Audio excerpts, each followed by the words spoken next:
Welcome, welcome, everybody. Let me just make sure everything's running properly here. Come on, Twitch, work for me. Thank you. Twitch is looking good. OBS is looking good. All right, let's dive right in. Glorious Friday to everybody. I hope you're having a great week so far.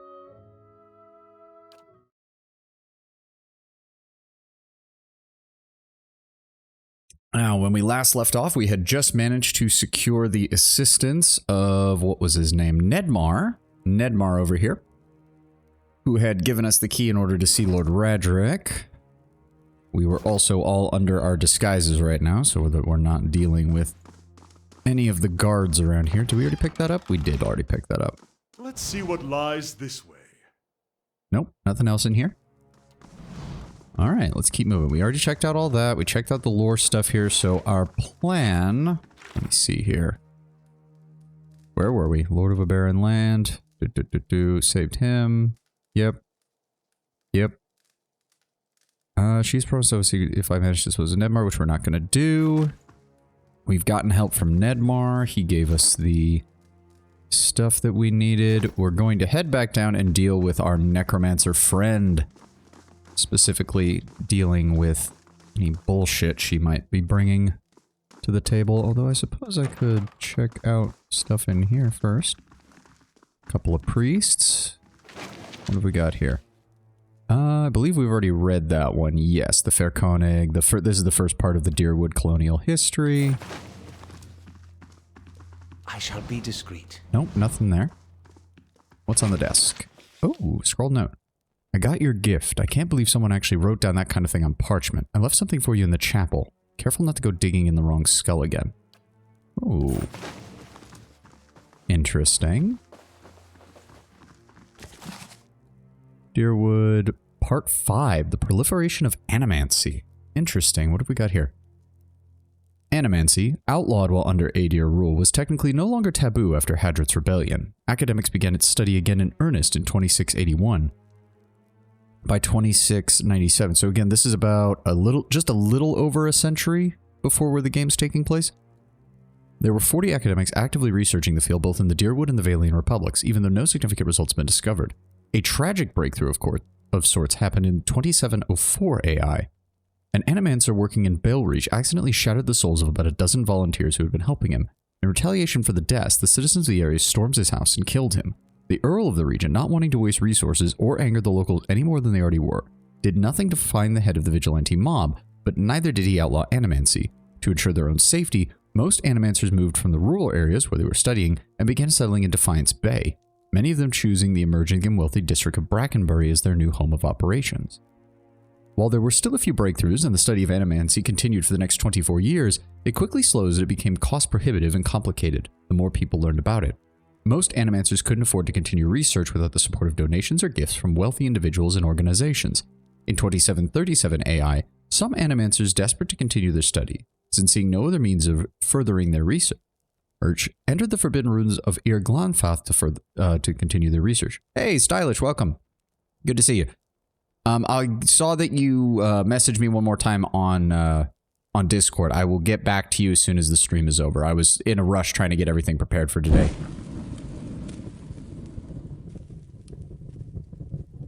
I forgot to shorten. Is now aboard. I forgot to shorten that bloody sound effect. I've been meaning to find a replacement sound effect for that one. Jiro, thank you, thank you. Good to see you. Thank you. Thank you for the follow. Where were we? They discovered some such sites had strange artifacts that seemed to bear affinity to soul essence and began to prod at the devices for further insight. Even with continued research, they are unable to tell quite what they had discovered. Eventually they were found out by the Glanfathans, who captured some of them and demanded them to be punished for their crimes. The Deerwooden authorities, in order to maintain treaties and peace, had no choice. They allowed the animancers to be executed according to Glanfathan tradition. This led the Duke to make an additional proclamation. The study and practice of animancy on or even near the sacred Glanfathan sites would be punishable by death. In 2780 AI, in order to solidify relations with the Glanfathans, the Deerwooden government allowed some animancers to begin training and experiments in conjunction with the Glanfathan mind hunters, which were their native version of ciphers. This was an exchange of information. The animancers documented the secrets of the mind hunters' powers, The Minehunters learned new techniques for concentration, which assisted them in taking their powers to a level that none of the native Glenfathans had seen before. These new ciphers, no longer wary of the Animancers' intentions, trusted them to such a level that they convinced the Glenfathans to give some Animancers limited access to some of the training sites where the Glenfathans practiced. Oh dear, the Anamphats? The Animfaths, okay. The Animfaths of the Glenfathan tribes opened the training grounds to these Animancers. They were not allowed inside, as this was strictly forbidden, but the general allowance by the Glenfathans were seen as a breakthrough in relations between the Deerwood and Ir Glenfath. Over the next 8 years, the Animancers' research would continue unimpeded. With the exception of some minor squabbles, there's been no major strife between the two groups for nearly 120 years since. Oh.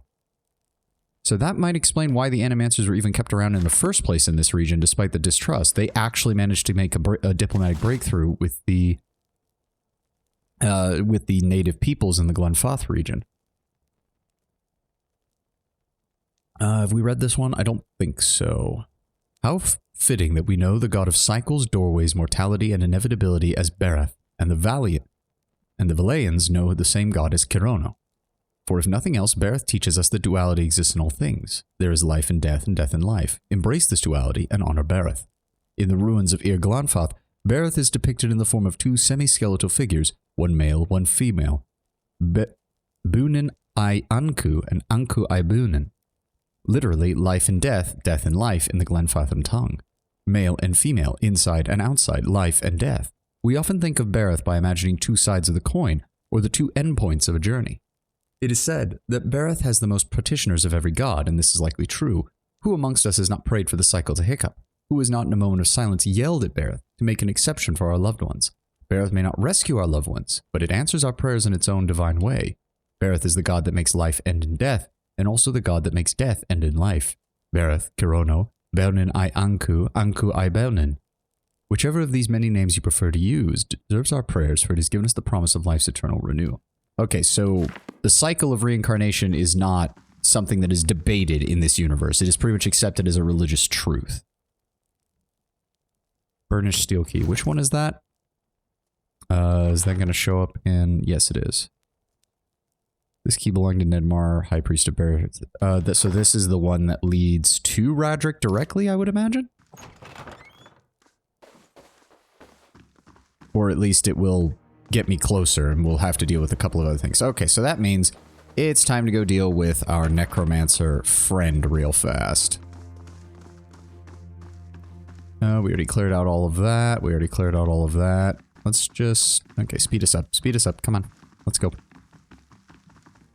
That leads outside. That leads all there. We've already checked out all of that. So we're going to go back downstairs. That's all right, Tenway. It's no problem, dude. Good to have you here. We're doubling back. How did I miss that? I don't know how I missed that. We do not want to go out that way because there's more guards. Check that. Head on further down. Come on. Ooh, pizza sounds good. My cheat day is tomorrow and I'm looking forward to it. I've already got a local pizza place I'll be going to. After I get my my chores done for Saturday. Where was she again? No, not there. Here. Okay. Oh, right. The door literally next to me. Okay, hold on. How do we want to do this? She has... Oh, no, don't do that. Don't attack anything. She's got 2 ghouls. She's got what looks to be a larger revenant, though. It could be an Alma skeleton, so it's just looking bigger. And then herself.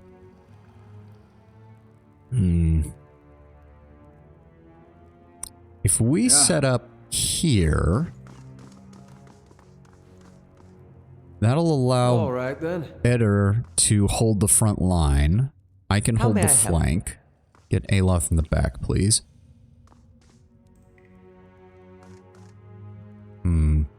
The key is to the chapel in the cellar.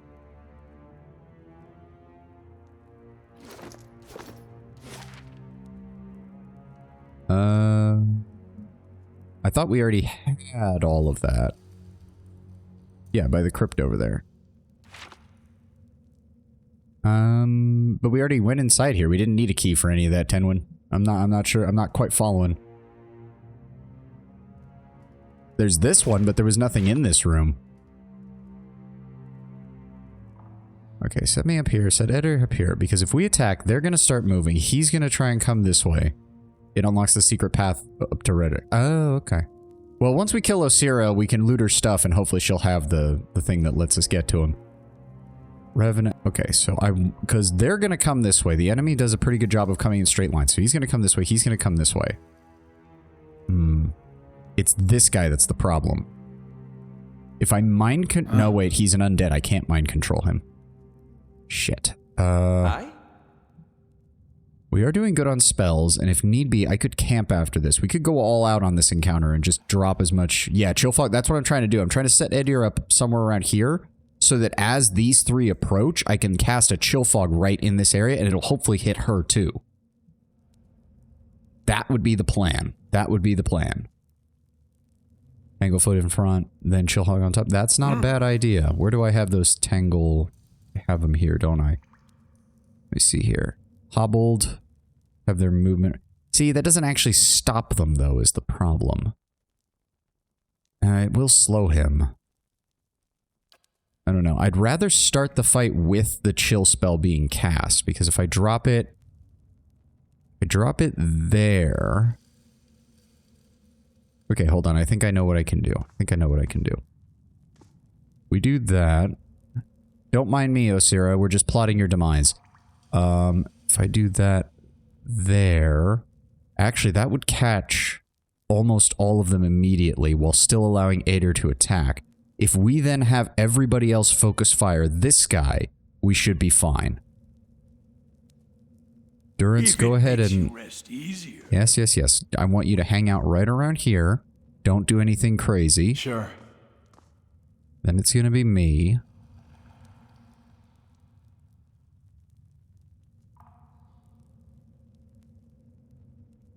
How do we want to do this? Psycho Vampiric Shield would be a good starter. That or... Yes. No, we're going to start with this. Pull Aloth back here.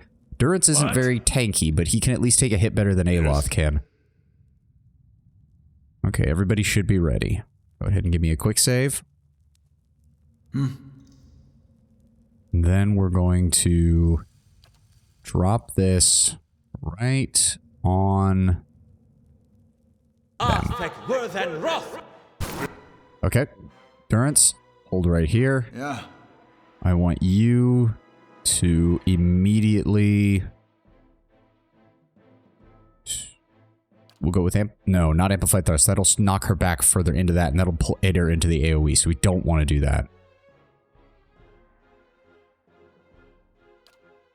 She's not immune to this, though. Go ahead and cast that on her. Durance, hold here. You just finished casting that. Starfield DC is mostly negative on Steam. I am not surprised in the slightest, my friend. I am not surprised in the slightest. Starfield, yeah, was the first Bethesda title in my life that I... Well, no, technically Fallout 76 was the first, but that's an MMO, basically, and I refuse to count that as the same kind of game. Starfield was the first single-player Bethesda game that I just took one look at and said, you know what? I just have no interest in playing this. I'm gonna save my money. Go ahead and cast magic missiles on him.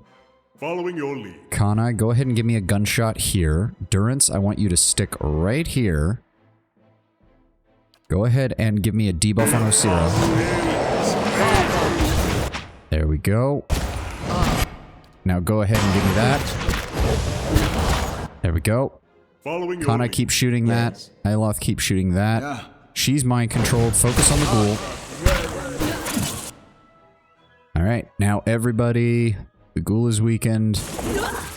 And she died from the cold. Ha! Wow, she didn't have much health. She did not have nearly as much health as I was expecting. Oh, very nice. Osira's Grimoire. She has Fireball. Oh, now we're talking. Oh, glorious day. Can't wait to teach Alof that. Sugar. Okay.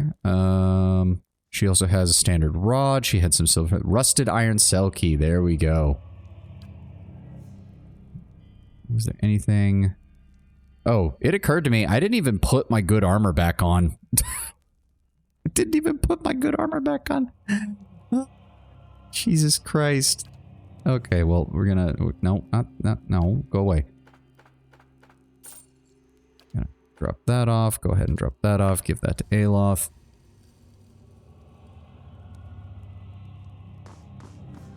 Oh, Fireball's not that bad, Kato. And yes, I do know you're referring to the alcoholic beverage. It's all right. It's definitely one of those drinks that I'd probably only drink once or twice if I was going to for the night. I'm much more of a mixed vodka kind of person when I do drink, which is rarely. I've had some bad experiences, so I've kept that to a very low. I've kept that to a very low maximum in the last few years. What was I gonna do? Oh right, Aloth, go ahead and take a look at that grimoire. How are we doing on money? We got 3,000, so let's just go ahead and grab Fireball. Yep, he can't use it yet, but that's fine. Ah, okay, so you have to actually click on that. That's why they weren't showing up. That makes sense. Mocktail person I don't drink out. That's perfectly understood. I used to drink more, then I had a couple of bad experiences, and quite frankly, most alcohol just doesn't taste good enough to justify it. Like some do. I've had a few ciders and a few really dark beers, imported German beers that I got really lucky to get a hold of. Those are still good. I'll have those every now and then, but hard liquor, most of it just doesn't taste good enough for me to care about. But yes, we should have more than enough to learn all of this. Don't worry, Aloth, we will fund your magical education. Ooh, is that also... Whoa, what? What did I just do? I thought I clicked on the plus. What just happened? What just happened? What was that? What happened to that spell?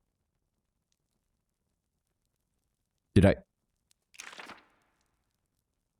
Son of a...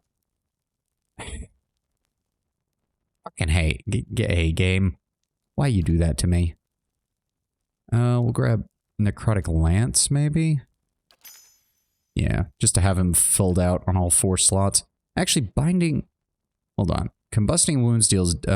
increases damage. Necrotic Lance deals damage, and these are defensive spells. We'll hold off on that. We already have Chilling Fog, which slows things down. If Blinding Web... It does stick. Maybe. Nah, we're... Mirrored image, bulwark against it. We still want to hold on to that. Aloth is actually doing really good as far as not causing an issue getting hit. So we're going to go ahead and swap that out for Blinding Web. There we go. Some crowd control, some defense, some utility, and some direct damage, just in case. Okay, well that was unfortunate. We'll go ahead and put that in the stash. Also, let's get everybody re-equipped with actual equipment, please. What did I have on him? Yes, the Fine Brigandine. And get Kana his Brigandine back on. Thank you. Good, good, good, good, good. Well, that was a horrible misclick on my part. Fucking A. Silver Fennec, Potion of Eldritch Aim. We'll go ahead and give that to Kana. Take the rest. This is... Ooh, more history. I love me some history. Let me take a sip. There we go. In 2807, war returned to the Deerwood as Saint Widwin, transformed supposedly into a living incarnation of Aothus, marched on the Deerwood from Ridceras, beginning the Saints' War. The Deerwood rallied at Halgot Citadel and took the battle to him in Ridceras, attempting to prevent as much damage to their own lands as they could. Even though they were devastating losses for the Deerwooden forces, using Hadret's military techniques combined with Galvin Regg's strategies, they were able to secure a few victories for themselves as well. Resedran forces made their way into the Deerwood through the White March, unopposed by the locals at Cold Morn, leaving Mercy Vale burned and devastated. The contempt the Deerwoodens have for Coldmourn for this betrayal lasts well after the war ends. Desperate to end the war and eliminate Saint Widwin, the Magranic clergy... Okay, Magranic, that's the same god as Durance, and is the god of, what was it, fire and fire and justice? Clergy of Deerwood developed a special bomb that was hidden beneath the bridge at Halgot Citadel, intending to lure Widwin to the bridge and then detonate it. Their ploy succeeded, and Saint Widwin was completely destroyed along with most of his forces, with him and the entire bridge. The 12 Deerwooden men and women who volunteered to delay Saint Widwin on the bridge were also lost, their sacrifice and martyrdom celebrated by the Deerwooden in the ensuing years. The bomb would come to be known as the Godhammer, and soon after the battle, the citadel was renamed Godhammer Citadel. Saint Widwin's forces were easily routed after his death, and the Deerwood set about rebuilding from the first major conflict in over a century. In retaliation for Saint Widwin's actions on Aothus' part, Many Aothasian followers were purged from the Deerwoods communities or driven out via social pressure. Less than a year after the devastation of the Saints' War, tragedy hit again. In 2809, the first Hollowborn was reported in the Deerwood. Many of these poor creatures died within weeks or months of being born. The outcry from the populace calls for blame or punishment be leveled against someone, whether it be gods, the mothers, the government, or the Athosians. Responding to great sociopolitical pressure to try and help the Hollowborn, animancers developed a process to transplant animal souls into the infants, that they might develop survival instincts and a basic personality. At first, the process seemed successful, so it was repeated on tens of thousands. Okay, I underestimated the scale of this. Oh, Jesus Christ. I assumed a few hundred, not a few tens of thousands. Holy shit. Even though many animancers disagree with the technique, worried about the ethical implications, these protests were largely ignored and discounted. The process soon became known as the Salvation, and the Hollowborn given souls this way were called the Saved. 5 years after the first Hollowborn, an Orlan girl is saved. She entered puberty. In a matter of mere weeks, she transformed into a ravenous feral creature devoid of all conscience. Soon, all of the saved would experience the same fate. Each one, upon reaching puberty, would transform into what the locals called wicks, uncontrollable children. After researching the problem, animancers discovered an incompatibility between the animal souls and the children's bodies. This fueled parents' anger, as many of them had to kill their wicked children. The animancer responsible were widely denounced, and many of them were dragged from their homes, beaten, and in many cases killed. Most surviving animancers left the rural areas en masse and went to Defiance Bay. Others left the area completely, moving to the Valian republics to study in peace. Oh god, okay, yeah, that was a hell of a lot worse than I expected. That is a fine stiletto. Pretty much useless for this character. Scaling. Golden Adir scaling is the equivalent to the Deerwood Duke, equal in size and value. Okay. And what is that, another warbow? Or hunting bow. Okay, so it's supposed to be in the chapel over here? Go ahead and give me fast mode, please.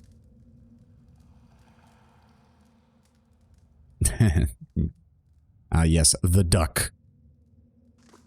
You guys, yeah, there we go. Okay. I was making sure everybody was following.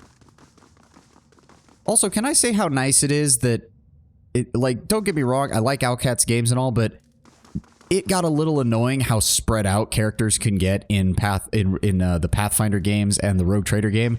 I like that Obsidian has made it so that when your guys are running, they just kind of default to forming a straight line, one after the other, so you don't have to worry about that shit. Okay, so that doesn't unlock that.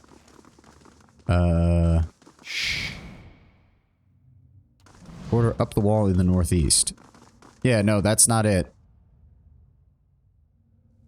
I'm starting to think that killing her might have made it so that we can't use that passage.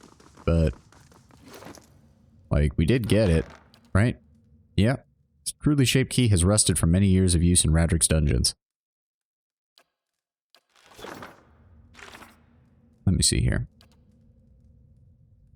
I've killed Osira, which makes it unlikely she'll assist me in reaching Radric. Yeah, no shit, buddy. Yeah, so she just, without that, we just can't get to Radric. Using her method, at least. I guess we'll just have to take the priest's route.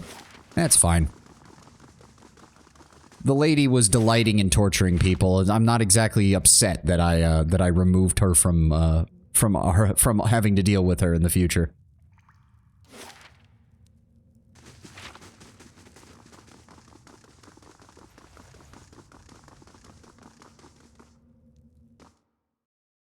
Oh, what that means I need to put the fucking robes back on. Otherwise the paladins are gonna freak out again. Sorry guys, back in the shitty robes. I shouldn't have even bothered, honestly. There you go. Don't worry, everybody's fine. Just put the robes on. Nope, not that. There we go. Okay. Alright, back upstairs.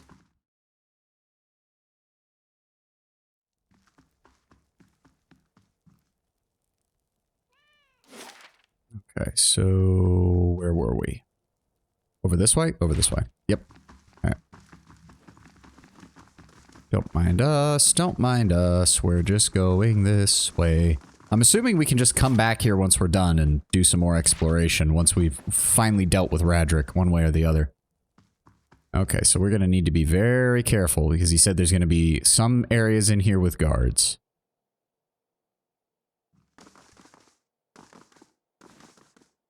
Laying low. Let's move nice and slow, shall we? Nice and slow. Okay, see, that's a champion of Barris, so we shouldn't have to worry about that one. Put on our... Wait, is Radric right here? Are we actually at Radric? These guys aren't going to attack if I put my armor back on, right? Okay. So, I put the... God damn it. Okay, my robes. And then Aloth's got his light armor. We're going to have to do some serious inventory management after this, because this is already getting annoying.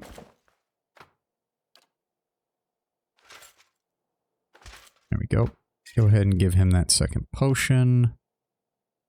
Nature's Mark, what is that? Minus 10 deflection, minus 10 reflex. Go ahead and give that to Durance. He can cast that close up. Give him the scrolls for that.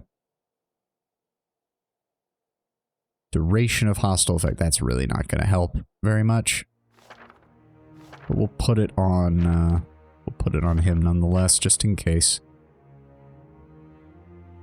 No, we don't need that. Everybody already has that ability. But I say, it does occur to me, I should keep an extra one of these, because eventually we're going to get better armor for Aloth, I imagine, and we'll have to give him the ring in order to get the overseeing property. Okay.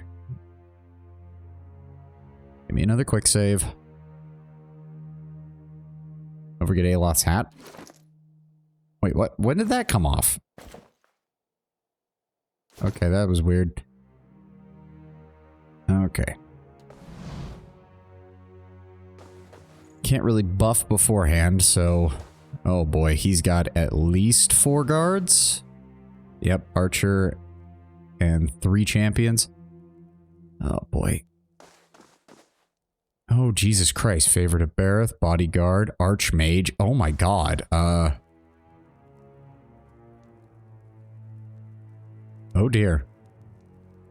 This fight is the hardest in the game due to lack of options. Yeah, not just due to lack of options. You start completely surrounded. Jesus. Let him approach. Flanked by a host of guards, all of whom regard you with mute hostility, Lord Radric VII observes you from his throne. Clad in ornate plate, his eyes have a hollow quality, and there is a pallor to the man's gaunt face that leaves his features showing stark against his dark and unkempt hair.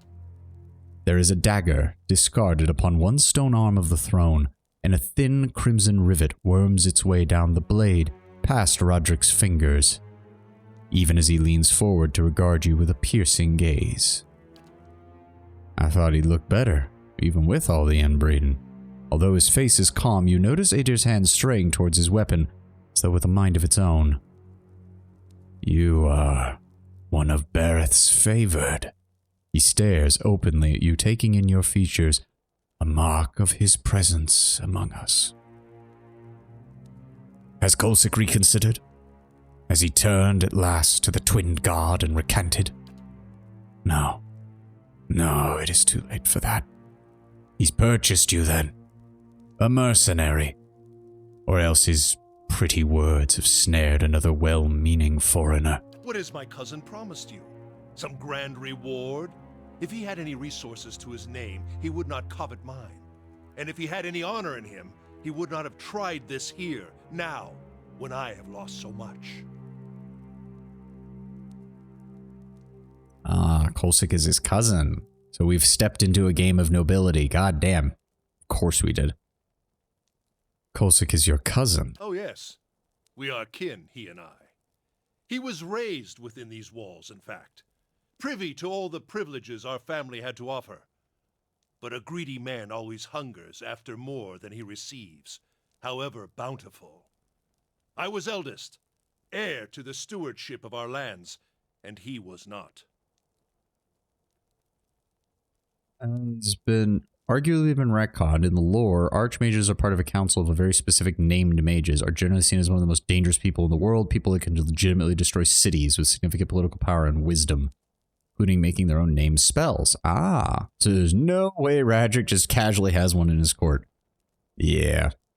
It's probably Archmage as in the best mage Radric has, not Archmage as in the title. But yes. The legacy brought chaos with it. Panic, despair. Kolsik took advantage of that chaos, creating division among our people, luring loyal men and women to his cause. Good men and women. Radric's gaze goes distant for a moment. He glances at you, his lips curling. He fled the keep, in time, to hole up in the wilds beyond our village, to play at being commoner, to court favor. And while he plays at conqueror, the Vale suffers. Family, traders, all. I don't have enough men to guard the roads and to defend from Kolsik's incursions. My intention suffers, and so does my governance. My family. Radric breathes out through his nose. Nor can I make the effort necessary to bring about an end to this curse, if we are beset at all hours by traitorous plots. I mean, we kind of know, but I want to hear everything lore-wise that we... There is a plague among us here in Gilded Vale.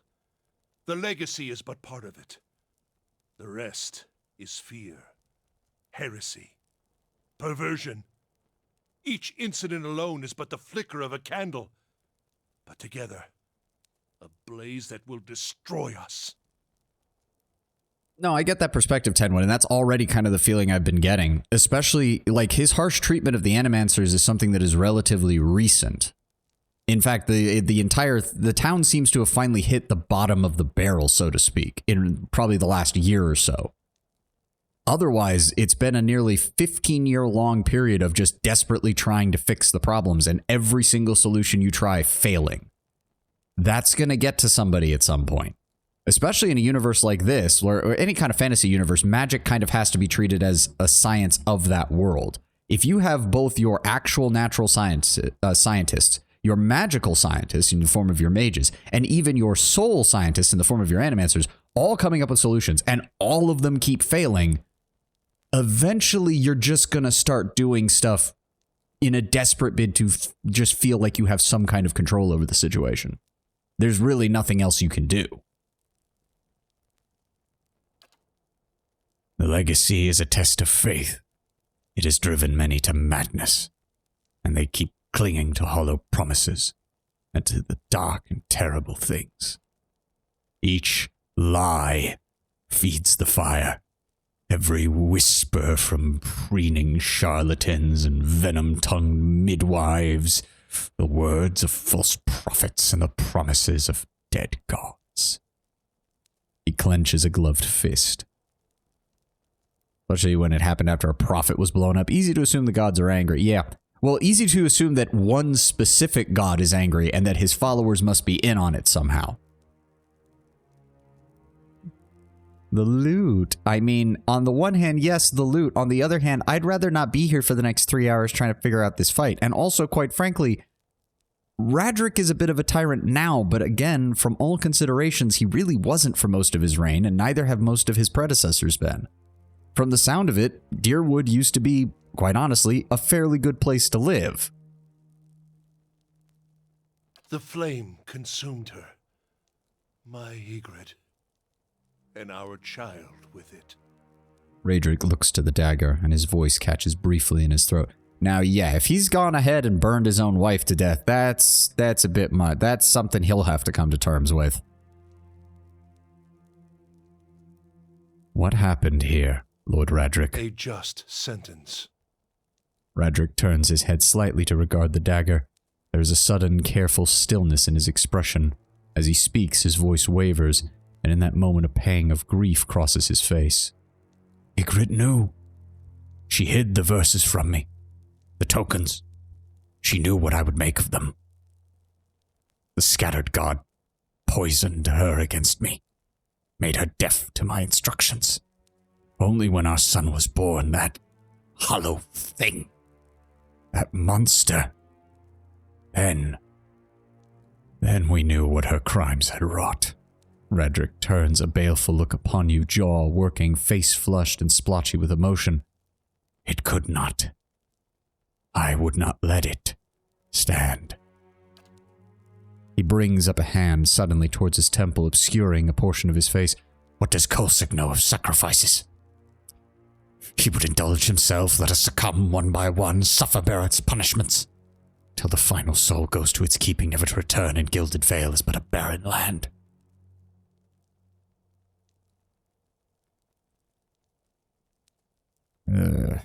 I have to assume that this actually opens up the option to try to talk him down, whereas these are just attack. What did you do in the basement? I killed the necromancer. Lady was getting off to torturing people and seemed to be no closer to finding a solution despite having brutally murdered and maimed at the very minimum 24 or so people. Like, I'm sorry. The only reason I'm not considering the same for Radric is because without Radric, this whole situation probably gets worse. The man seems to be a barely stable capstone keeping this whole situation from completely imploding. And that's just because he's the legitimate lawful authority.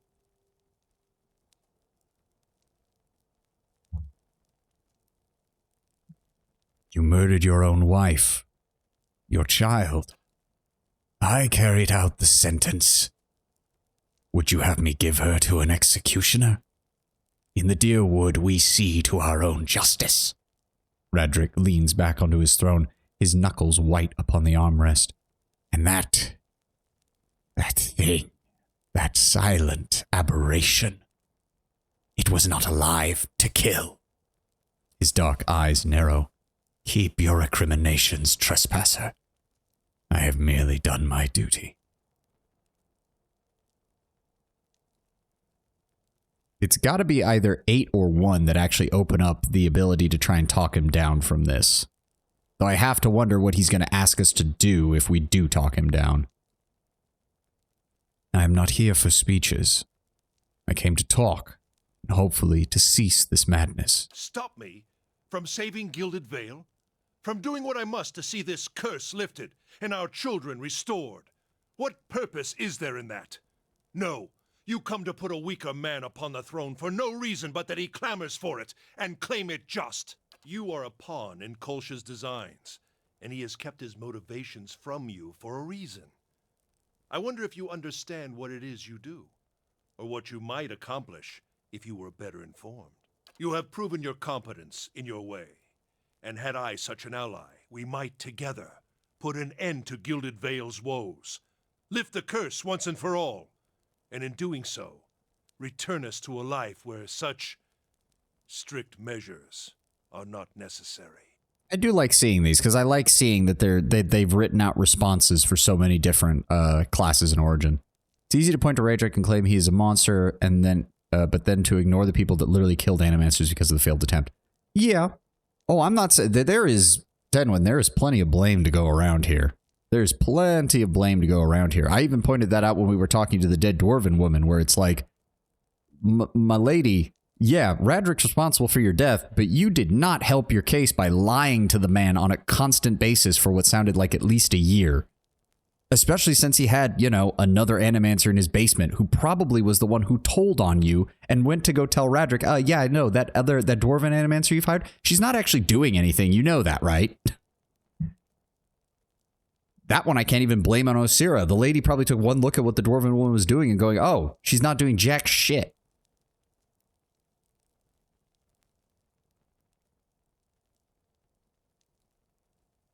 Like, I get that the lady came to help, but if your first act is lying to the guy and immediately telling him just what he wants to hear, don't be surprised when everything goes tits up. It's not going to help. It's certainly as shit not going to help.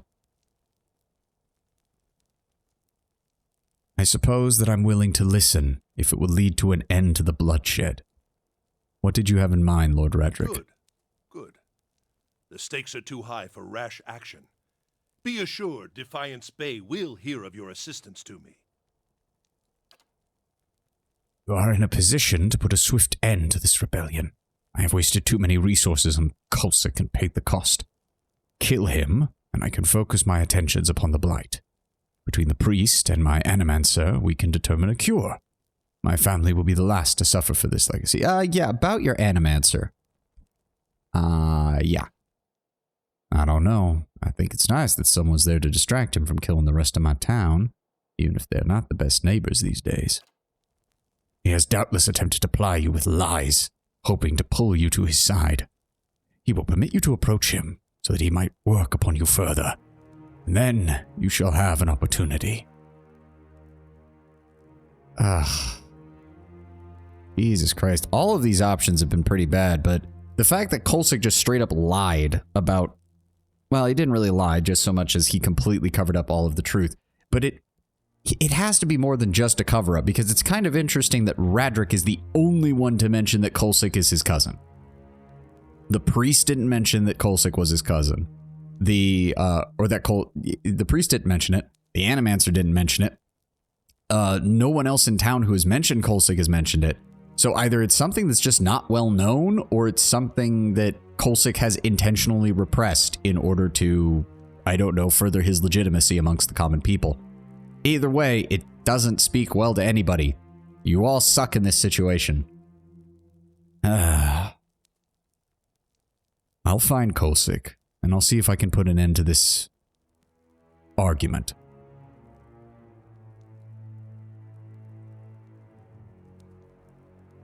Yeah, it could be Cato. Could very well be. Mentions that he grew up there. Yeah, but the problem is that Gilded Vale is not very big.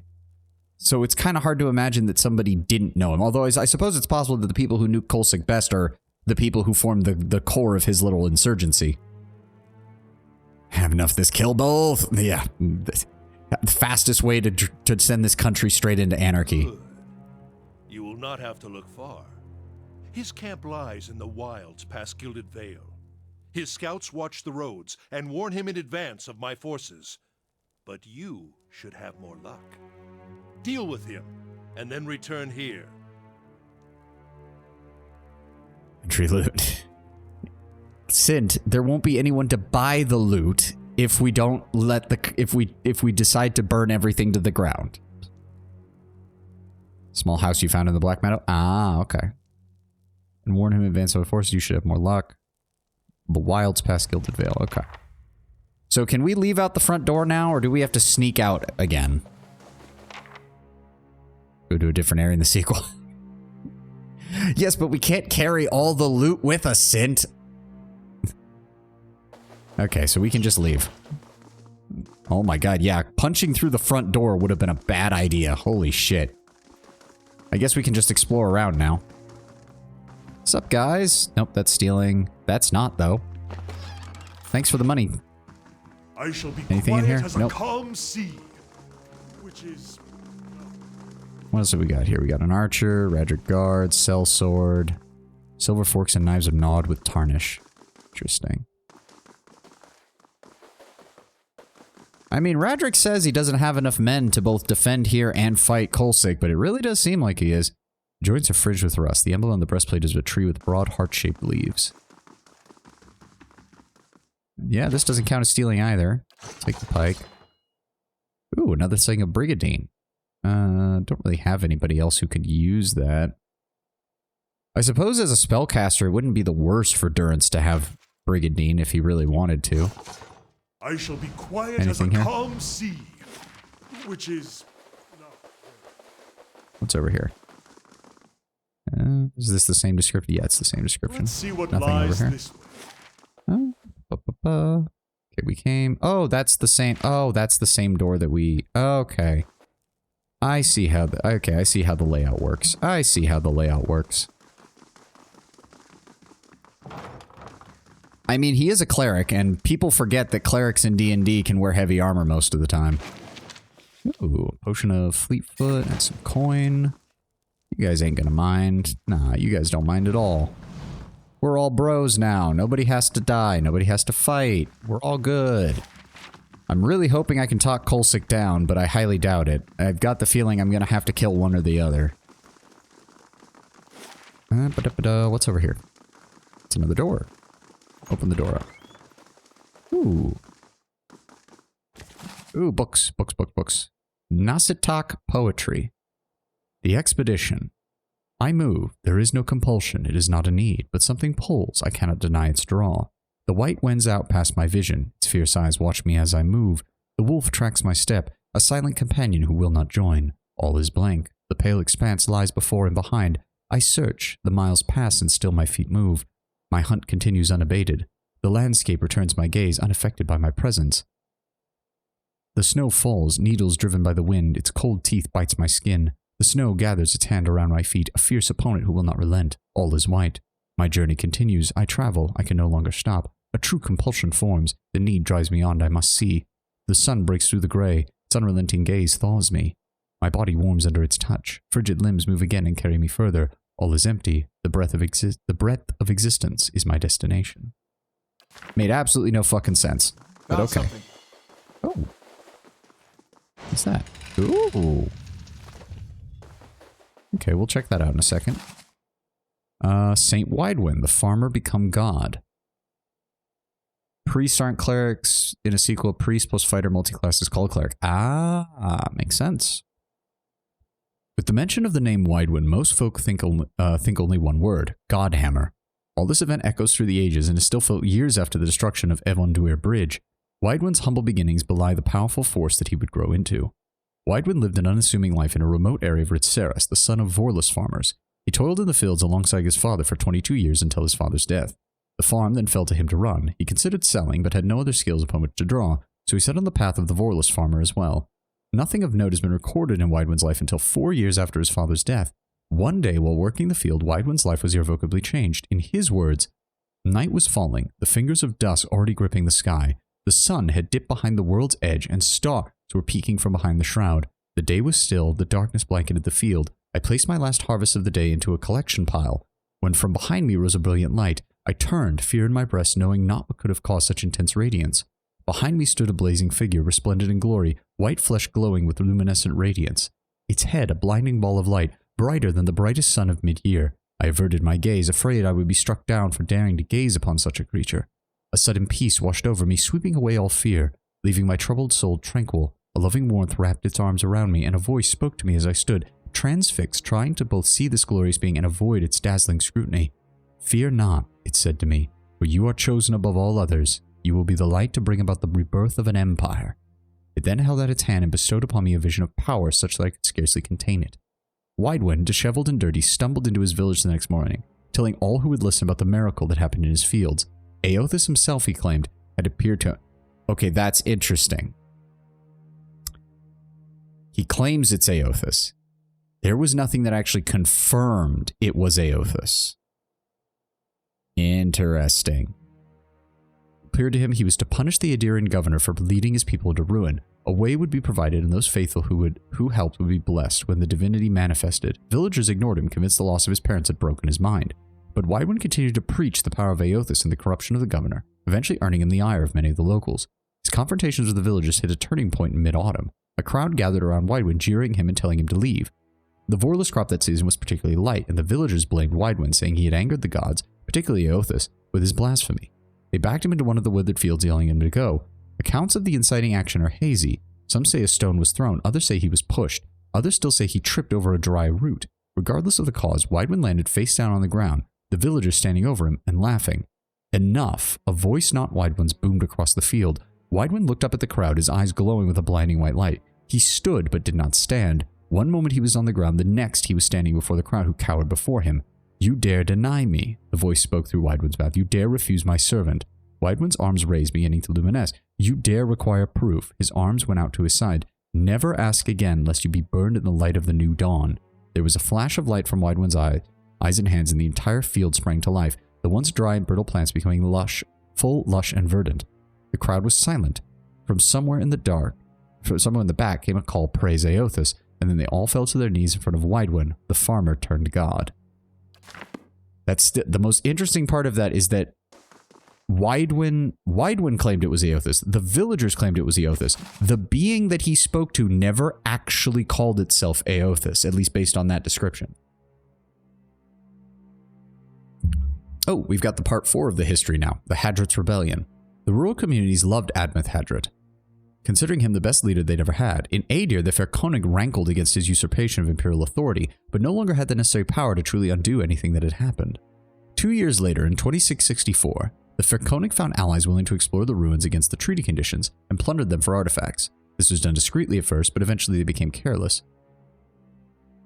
The agents were discovered and arrested, but there was no evidence pointing back to the Fairkonig. Admeth, suspecting the truth, called upon the Glenfathan Bishwa... Oh god. Brishalgwyn. The Brishalgwyn. Okay.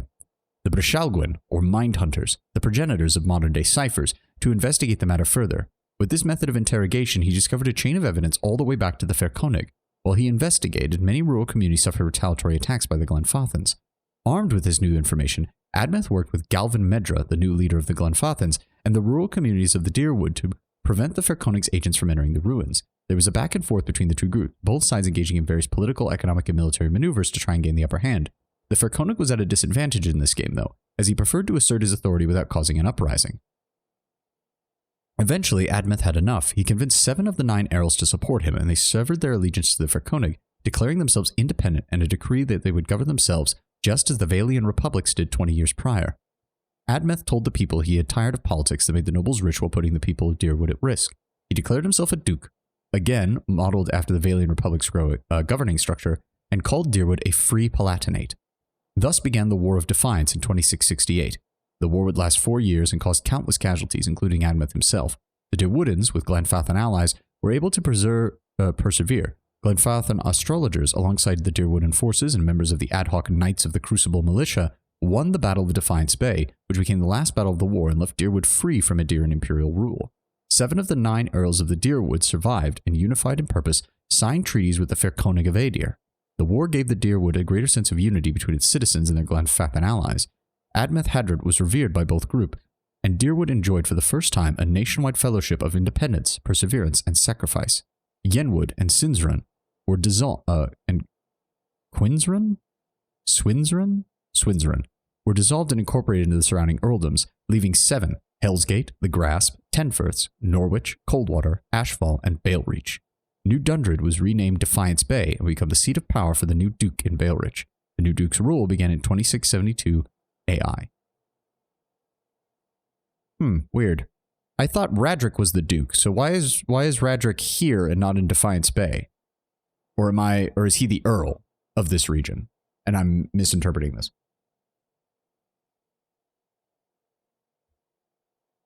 That also means that there are 6 other Earls. I wonder how they're dealing with these issues right now. Okay, well, let's take the book with us. Same description, same description. Ooh. Scroll of Burst of Summer Flame. Okay, we'll go ahead and grant that to him. Grab the money. I shall be quiet as a calm sea. So what's in Which here? is not very quiet. Oh, more stuff. Dusty old ledgers record the taxes paid. Gilded Veils far back as 2632. Finished. Thank you. Ooh, Amulet of Health plus 15 max endurance. That's going to go to Adir. We'll drop off those. Oh no, wait. Neck and cloak are the same thing. Ah, shit. I keep forgetting that. I keep forgetting that because that's literally how no other game has ever done that. Ugh, that's aggravating. Guess we could give it to somebody. It seems to me that a defensive ability is worth more than just 15 endurance. Like, that does not seem particularly valuable. Guess we could give it to Aloth. He's still got the default cloak, I guess. There's no reason not to. Go ahead and drop that off. What else have we got? Hey, a pistol. Is that actually easier to use than the one I've got? Pistols are still two-handed. Interesting. The Disappointer. So, more damage, same accuracy. It just doesn't have the yeah. Nice robes. Yeah, I know. They give me the whole evil cultist here to take your soul kind of look. I guess we can keep the pistol as a backup in place of the Disappointer. I guess we can finally sell the Disappointer because, like, this pistol is literally the same thing, just better. Yeah, very slow, 8-meter range, 0.35 second interrupt. The damage is better on here. The accuracy is the same. Veil piercing versus deflection, yep, the same. 6DR bypass, yep. If they make pistols two-handed, what's the point? Why wouldn't you just use a rifle? Yeah, this thing is just better in every way. So we'll sell the Disappointer. It's time for that to go. Oh, almost forgot. And another scroll and some more money. Thank you. Okay, so then that means this leads down here. No gangsta aiming? No, not. Where the hell am I? Oh, it's in her room. But there's no way to open it from this side. Because we killed her. Also, we haven't even told Radric about that yet, and I've got a bad feeling what's going to happen when we do. Hey, Darkstar, welcome. We're doing alright, we're doing alright. We managed to talk Radric down somewhat, but he wants us to kill Kulsik now. Was there any... I guess we could check out the Bareth place as well before we leave. Oh, more doors.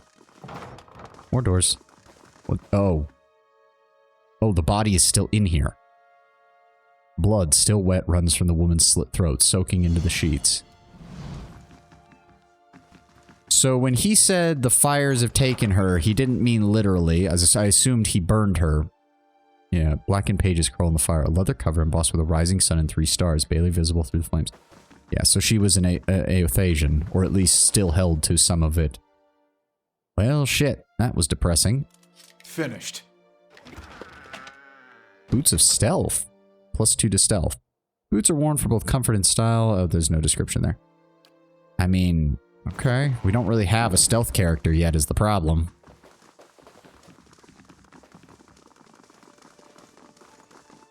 So yeah, I'm assuming Radric is the Earl, not the Duke, because if Defiance Bay is supposed to be the capital, it doesn't make any sense that he's over here. So that means that this area right here is probably one of the earldoms. And then I imagine this area is another. This is obviously the Glenfathan peoples. And then you have Defiance Bay itself.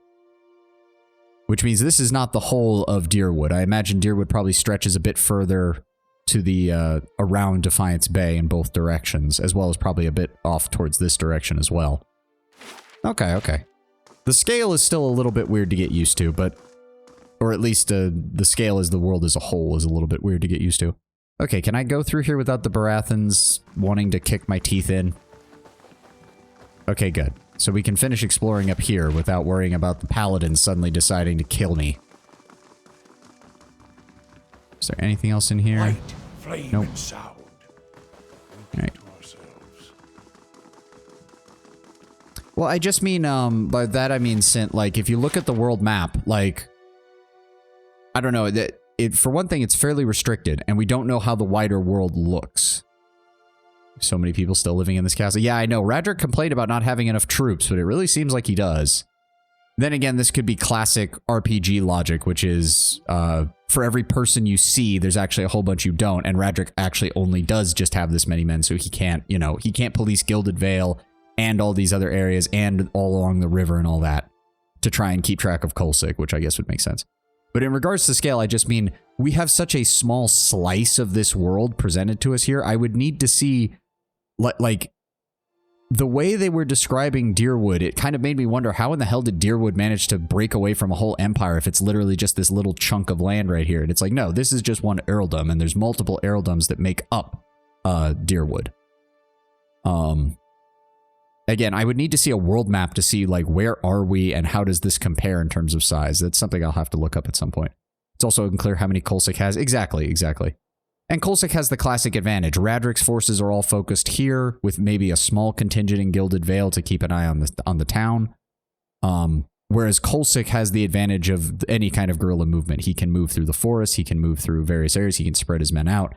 It's just a matter of concentration of forces versus a dispersal of forces. And as we saw, both of them had their advantage, because the second that Kulsik actually tried to break into Radric's hold and fight past his men, he fucking died. Or at least most of his men did. Also, the Church of Bareth really seems to have Radric's back on this, because they've got a lot of followers here, and I imagine trying to fight our way through this would be a horrible time. Like, he's got at least a dozen paladins of Bareth here. There are no 100 official maps of Yore, just some rough approximations. Well, that's unfortunate. I like maps. Especially for fantasy settings when they're well done. Oh, wait, what? Oh, it's a chunk of Adra. Interesting. What was that doing here? Oh, that is... Why would you need that? That doesn't make any sense. Sweet musky incense is stored in boxes under the altar. Oh, and that leads downstairs. Hold on, can I talk to... So we managed to talk him down. You wanna give us some more information, Nedmar? No, you just want us to rest. Okay, so nothing else from you.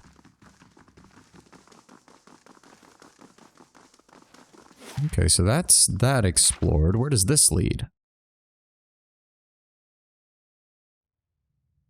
Oh, this is the back... Oh, this is the one that she would have used to get us quickly to Nedmar if need be. Yep, that leads directly there. Okay, so now we can go over here to the upper ramparts, and we'll explore the castle real fast. The fan creations usually make the Dyrwood roughly the size of England on the Great World map. I mean, if it's supposed to be an American / 13 colonies kind of situation, it would probably need to be a bit bigger than that, but that's still a good starting point. It also just depends on how far away it is from the center of the Aedir Empire. Force projection is always a difficult thing in fantasy settings. It's usually why even in fantasy worlds you don't get very large superpowers. It also makes for a more interesting setting by having a wide variety of nation states and whatnot to deal with. Oh, thank you for the breastplate and the armor, my dudes. Ah, and that's where we would have climbed up on the outer side, and we would have immediately had to fight through all of the guards, because there's no way in hell we'd be sneaking past all of this. Ooh, a fine spear. Don't mind if I do. Where does this go?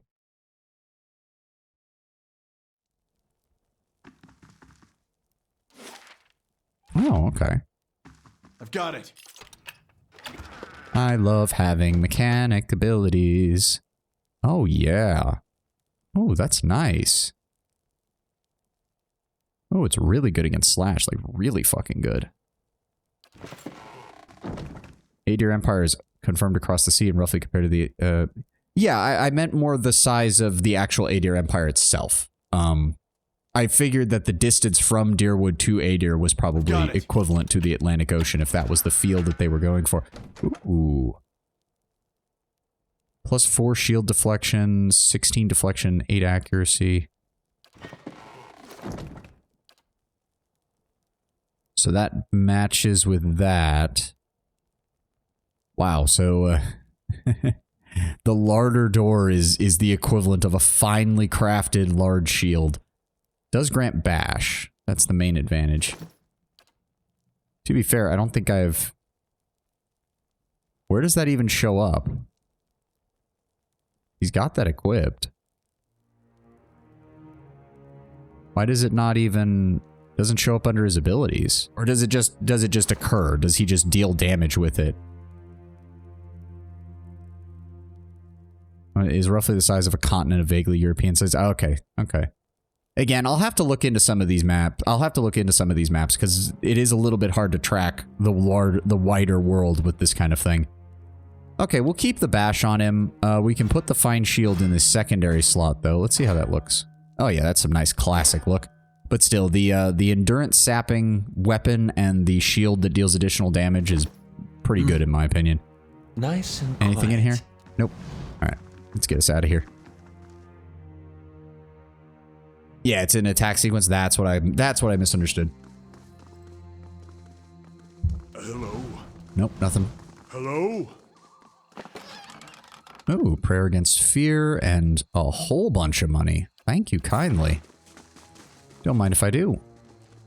This leads over here. Yep, to courtyard, to temple armory, to temple storage, to the temple proper. Okay. Hey everybody, we're all friends now. God, fighting through here would have been an absolute nightmare.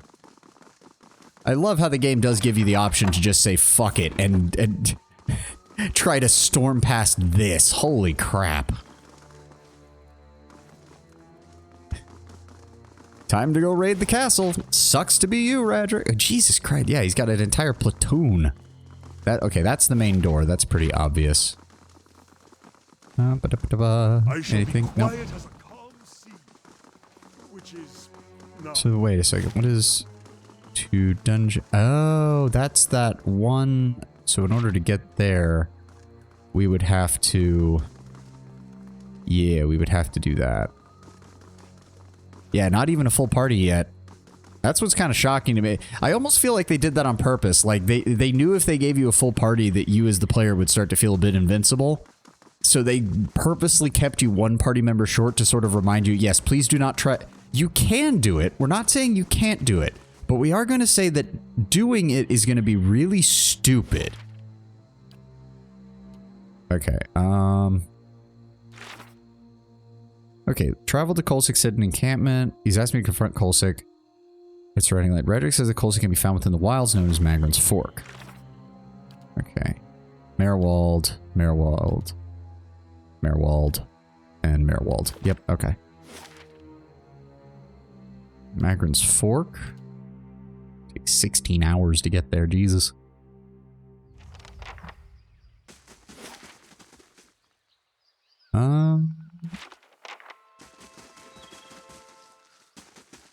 I mean, at the very least, Kolsik can't have as many men as Radric does, because this is a fairly small house, unless he's clown carded them into the inside of the building, which would be kind of hilarious, but I'd also fucking hate the game if it did that.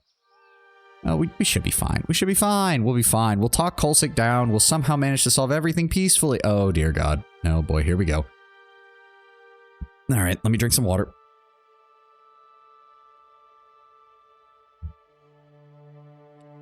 Oh, hold on. Stretch. Stretch. Oh, there we go. The helpful stranger. I'm glad you've come. Do you have news for us? Kolsik's brow furrow. Strange. I've heard no word from the keep. Was the attack successful? Is Radric dead? I have spoken with Lord Radric, and he had some very interesting things to say about this whole situation. I see.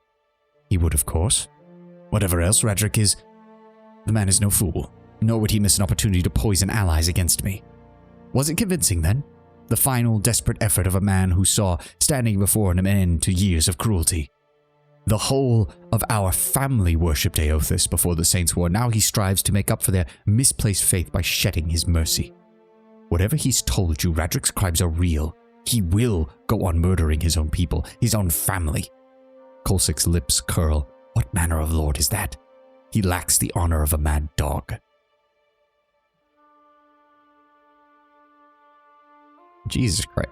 So they really don't want an assassin to pop up.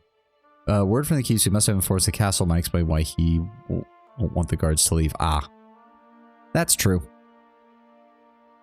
I mean, we know for a fact that the head priest, for example, was kind of split on his loyalties, probably because if he's been a priest there for a long enough time, he's probably known Kolsik since he was a child.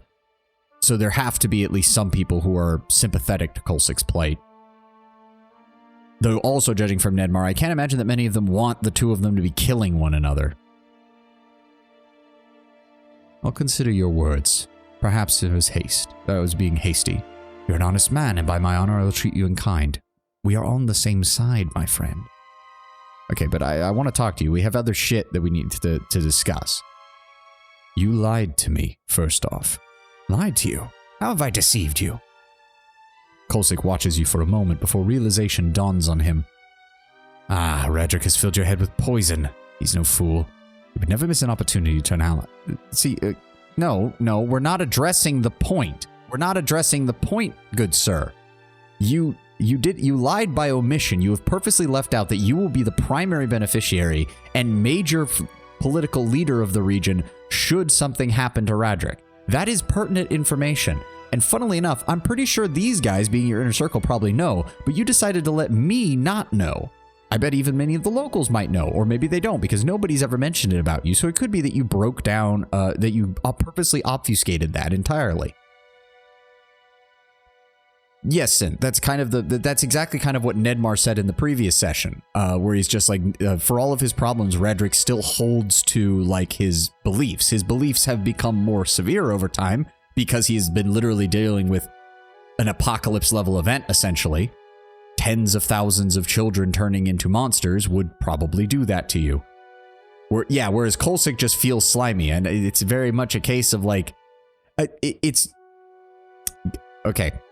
This is the only story that I can really... So, my grandmother... when I talked to her a few years ago, and I asked her what it was like, you know, living through like the 60s, the 70s, and all that. This was when I was way younger. And at some point, I don't know how we did it, we got on the subject of Richard Nixon, of all people. And I asked her, like, oh, he gets a bad reputation, Watergate and all that and shit. And I was like, why did people vote for him if people thought he was so scummy? And my grandmother just looked me dead in the eyes and said, the better the devil you know than the devil you don't. And he might have been slimy as shit, but he was our slimy and shit. And she never really clarified on that, but I can at least feel a little bit of that. Kolsik and Radric are both doing bad things. Kolsik has at least some moral legitimacy, but at the same time, the entire feel of him is, yeah, people's lives might get better under my rule, but I'm not actually doing it to make people's lives better. And there's a key distinct difference there. It's an unfortunate difference. It's one that's probably going to make all the difference here. And also, quite frankly, if I'm just going to be brutally honest, I think we can manipulate Radric easier than Kolsik. Radric is the kind of guy who, if we actually start to deliver results, might rescind on his insanity. Kolsik strikes me as the dude who won't give a shit and will just keep doing what he wants to do. Some of that will be better, yes, than what Radric has, but some of it also feels like it would be definitively worse.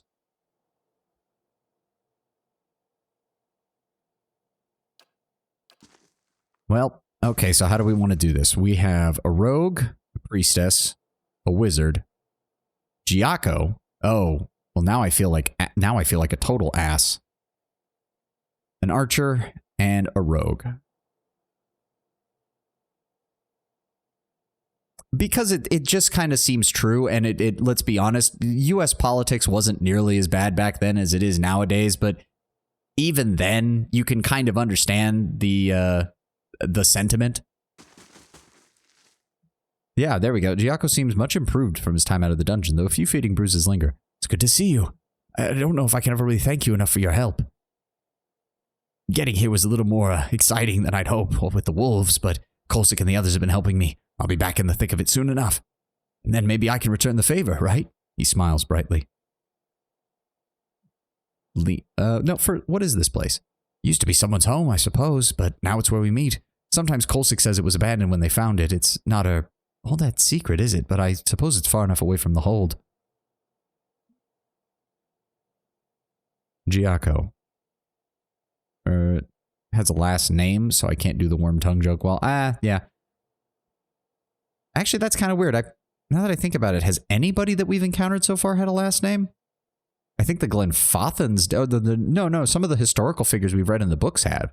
But other than that, nobody has. Huh. I'm going to lean in close and whisper in Giaco's ear. Giaco, you should leave. You don't want to be here for what's coming. What?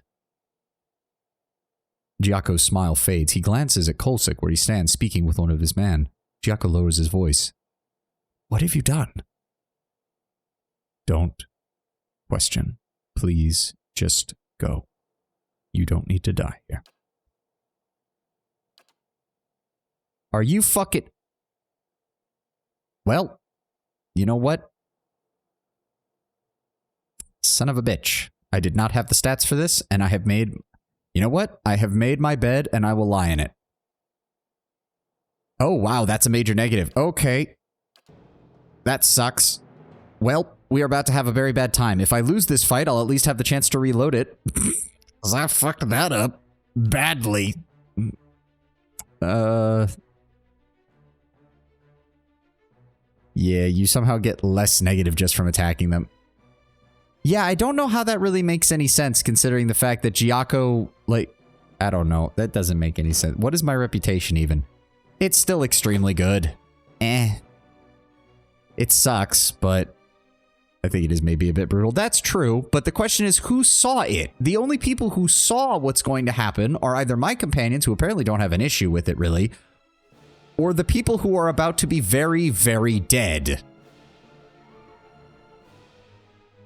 Aloth is on that side, so we're going to go ahead and plop this. We plop that right there.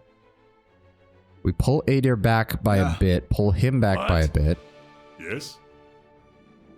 This is probably going to go horribly. Ow! Yeah, it did. Okay, Durance, we're going to need to go all out on this. Go ahead and give me a divine mark on the rogue. Go ahead and shoot him. How may I help?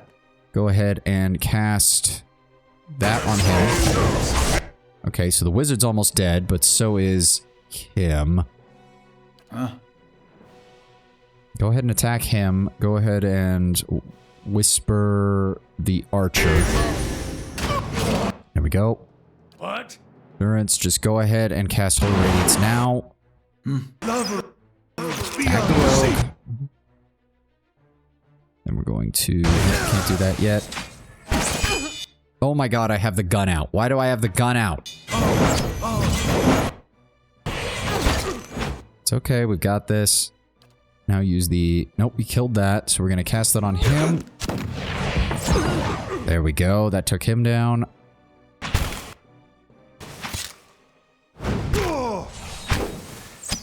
Ow. Come on, can we kill Kolsik, please? Go ahead and blind him, please. There we go.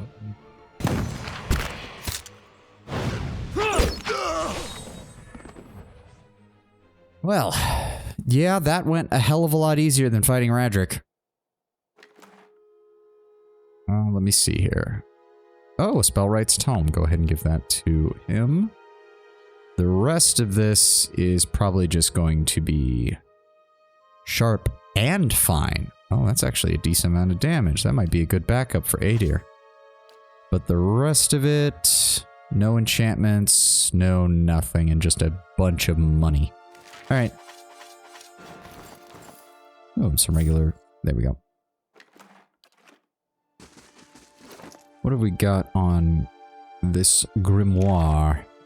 Ooh. Miasma of Dull-Mindedness. Very nice. Rolling Flame. Very nice. And cost 100 copper to learn Consult Parasitic Staff. Very nice. Wait a second. Hold on. Hold the phone. Okay. Yeah. Alright. That's everything. Light, flame, and sound. We'll keep to ourselves. A crutch is stowed under the bed. Huh. Kind of makes me question if this house really was abandoned when Kolsik found it. Not saying it's impossible, but... Alright, let's get this over with. This entire situation has been scummy and deceiving and annoying, and I kind of just want it to be over. We'll help Radric, we'll get order restored, and then hopefully Radric will stop being crazy. Better the devil we know than the devil we don't, and Radric is a known element who hopefully, with the Animancer gone and the priest having more of his ear, we'll be able to keep him a bit closer under control.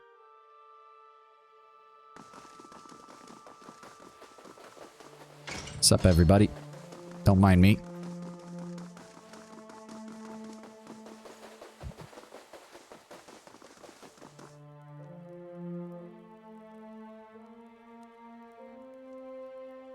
Oh yeah, you really can just...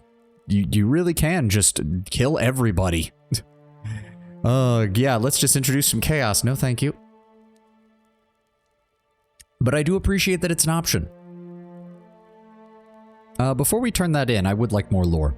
I'd like to know more about the Radric family. Radrics? It is but I, alone. But the Radric name was birthed in glory. We have been stewards of the Gilded Vale for generations. Its people look to us for guidance, for protection. First from the excesses of the Empire, and from what dangers the Deerwood holds. I have inherited that duty, by my vows, by my title.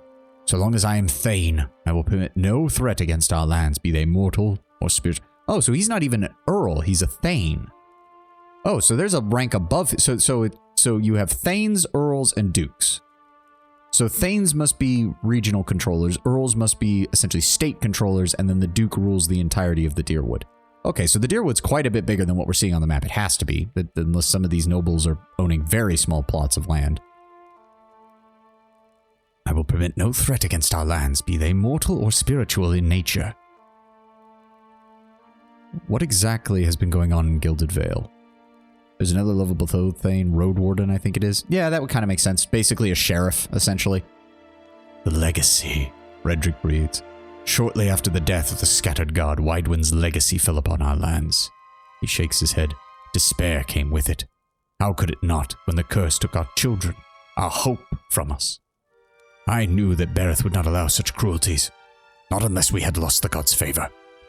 Yes, some in the village still cling to a false faith, worshipping the dead god.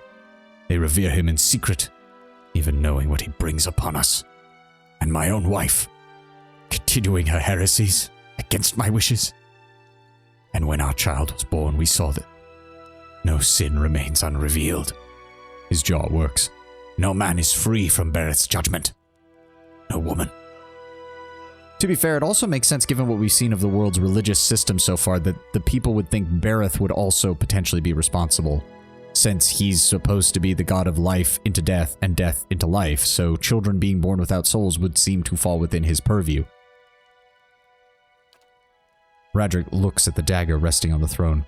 I will do what I must to ensure we do not stray from the path, but it has taken time to root out the last of these cultists within our village. Time that Kulsik has used to gather his forces.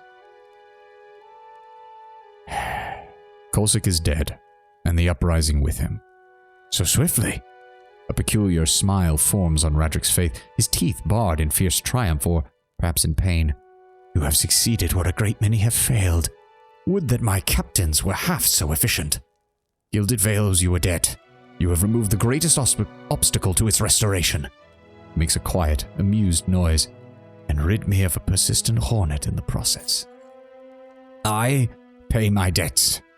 I have here a sword handed down within the family for generations. It is yours. May it serve you well in all future endeavors. Radric gestures to a guardsman. And of course, you will be paid. The usher, which takes the form of an elderly dwarf, and the pale knight, which is a black-haired woman in ancient armor. The pallid knight is generally seen as the main personality. Yeah, I got that suggestion from one of the other books we picked up, but I was talking more his purview, not his specific aspects.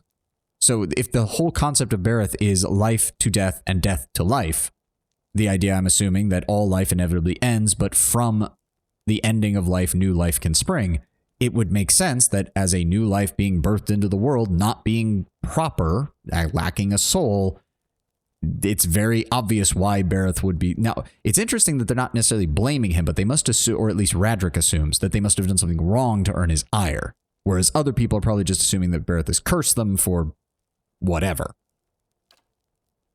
Now, Radric lowers his gaze. Now I would bury my wife and look to the future. We have much to do before Gilded Vale is safe, but you have my thanks for your service. Okay, so that did give us some reputation with Defiance Bay. So essentially, we did lose some Gilded Vale reputation, but in exchange, we picked up some Defiance Bay reputation. Is there anything else we can get from him? Nope, not right now. Is there anything else we can get from Nedmar, maybe? I'm kind of surprised that we don't bring up the fact that his Animancer is dead. But, hey. It might take a while before anybody even goes downstairs to check. What happens later? No, because if it affects other things that are story-related later, Tenwin, I don't want to know yet. When we get to those points, then you can tell me. But for right now, I would rather not know. Just because it might spoil other story aspects. But you can save that for later once we've gotten past those story aspects when we get to them. If that's alright, please. More that something here happens later. I'll think on it. I'll think on it. Maybe once we get a bit further into the game and I'm more aware of the world as a whole. I don't know. It feels a little bit spoilery. I don't want to accidentally get stuff spoiled for stuff that's going to happen. Yeah. We'll get to it eventually, Tenwin. We'll get to it eventually. Keep it on the back burner. We still got plenty of gameplay to go. Plenty of gameplay to go. All right. I guess that's it. All right. Let's leave. We need to go drop off all of our shit. We have so much goddamn loot now.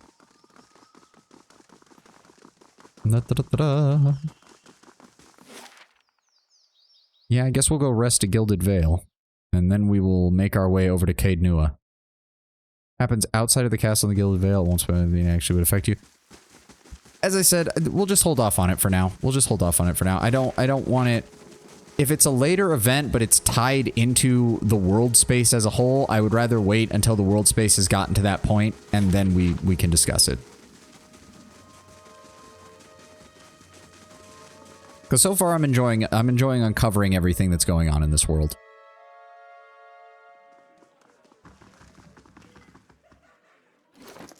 Okay, we need to... I'm really hoping we don't need the Barathan priest robes anymore. Okay, let's just go ahead and drop... Let's just go ahead and drop all of this off. Jesus Christ, it's so much shit. Da-da-da-da-da-da-da.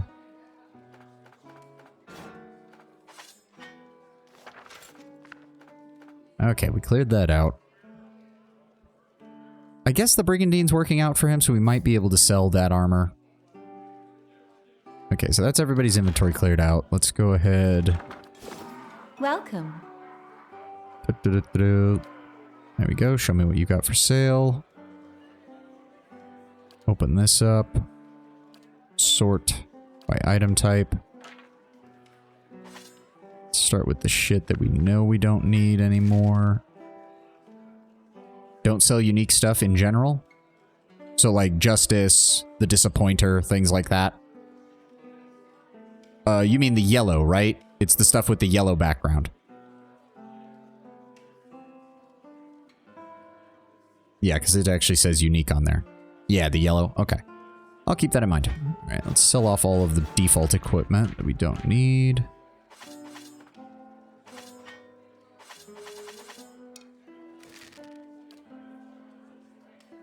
Keep the heavy brigandine. Someone else might be able to use it later. Oh, okay. Interesting. Don't need any more padded armor.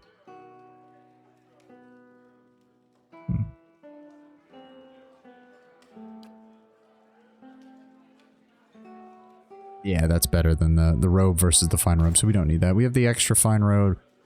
Keep the clothing, just in case. We'll keep one of the priest robes. You never know. Maybe we'll need it in the future. Breastplate versus fine breastplate. Don't need that. Leather armor and scale armor. Then we have these, which we don't need. Traps. Should net us an... Oh yeah, the traps are worth quite a bit. Very nice. They're worth quite a bit of experience, and they're worth quite a bit of money. And then we've got some spare books. Some notes. Volvano's travels, which we haven't found any use for. And we can sell off the old notes. Generally keep one of each non-armor clothing. You never know what's in fashion next gaming session. No, wrong, not wrong. Sometimes the looks are what's important.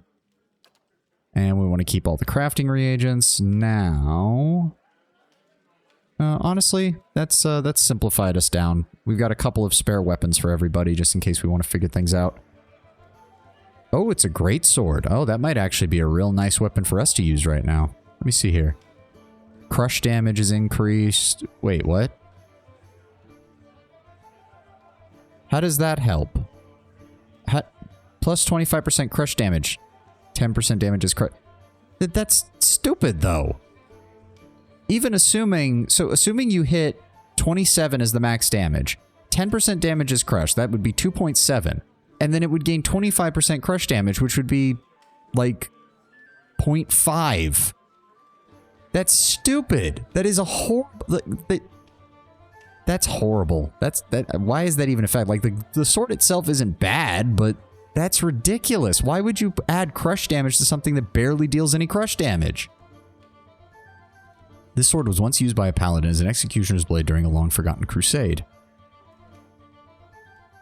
Over the years, the paladin slew countless heretics, but as time wore on, his fervor slowly turned to fear at the unending evil he saw growing in his homeland. Tired of the myopic and effective approach of his superiors, the paladin swore to cleanse the corruption of the heart of his people and took it upon himself to execute any who consorted with heathens. Finding a heretic hiding in a small village, the paladin put all of its inhabitants to the sword for aiding the sinner. That night, the paladin woke to his sword being driven through his own chest, having been betrayed by his own men who were guilt-ridden for their own complicity in his atrocities. This large sword seems to be covered in rust, but on closer inspection, the brown stains of the blade are in fact dried blood. Apart from the side, the sword seems plain. Its only ornamentation is hidden under the black leather wrapping on the ricasso, where an image of Wodaka has been etched. Scratches on the etching indicate that someone once tried to clumsily remove it. I think it's 27 plus 25% crush. I certainly hope so, because otherwise it makes no sense. Because you can read this as two different ways. Either plus 25% of your damage as additional crush damage, or it's a plus 25% bonus to whatever crush damage it does. In which case, it only deals 10% of its damage as crush damage, which would make this useless. I mean, it's still probably good enough to equip. It just bugs me that it's written that way. Oh, nope. Yeah, go ahead and trade that. That's another 2,000 copper. We're going to go ahead and rest. I think it's the first. I certainly hope you're right. Tenwin, I desperately hope you're right, but my experience with CRPGs tells me that it is an even 50-50 coin flip on which one of us is correct. And it's the fact that I even have to say that is what is annoying. It's the fact that developers still sometimes have issues writing in plain English what an item's effects actually are. This is why I don't play Path of Exile anymore. Well, actually, Path of Exile is not the worst offender of this. What was it?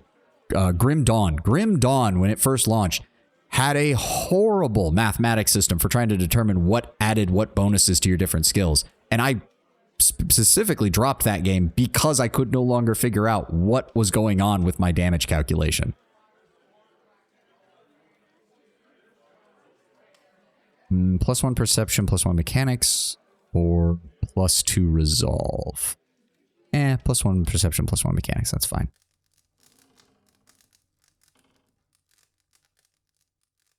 This is a very cozy animation screen. I like it. Then I wanted to check. We're going to go ahead and... Yeah, we'll go ahead and put that in there. We'll give him the sword. There we go. The resolve, actually, you're failing so many dialogue options. You know what? You might actually be right. It only lasts for 2... Yeah. As I said, when I first played this game, I had such a problem with the combat system that when I went looking for guides, I purposely selected one that was like, here's how you build a solid, you know, actual fucking combat character. Because I had had so many problems with it. To be fair, if I'd also wanted more dialogue options, I'd probably have played a paladin. I'm hoping the Cypher gets a few more options since it's related to soul magic and the whole point of the plot so far is soul magic. Oh, why did I do that? And then we were going to go to Adir. Because I think this is actually better. Hold on. Yes. So we're going to equip that as his secondary. So he's still got that saber and shield, but he's also got this for when he's going up against... Yeah, 17 to 24. Honestly, that helps compensate for the fact that the flail has lower base damage than a lot of the other weapons we've been finding for him. So that might work out really well with him. Especially if we can start enchanting this at some point. Yeah, enchanting requirement not met. It's already got the quality. We would have to... Oh, so uniques can go up to legendary. Interesting. That gives them plus 15 accuracy and plus 55% damage. Ah.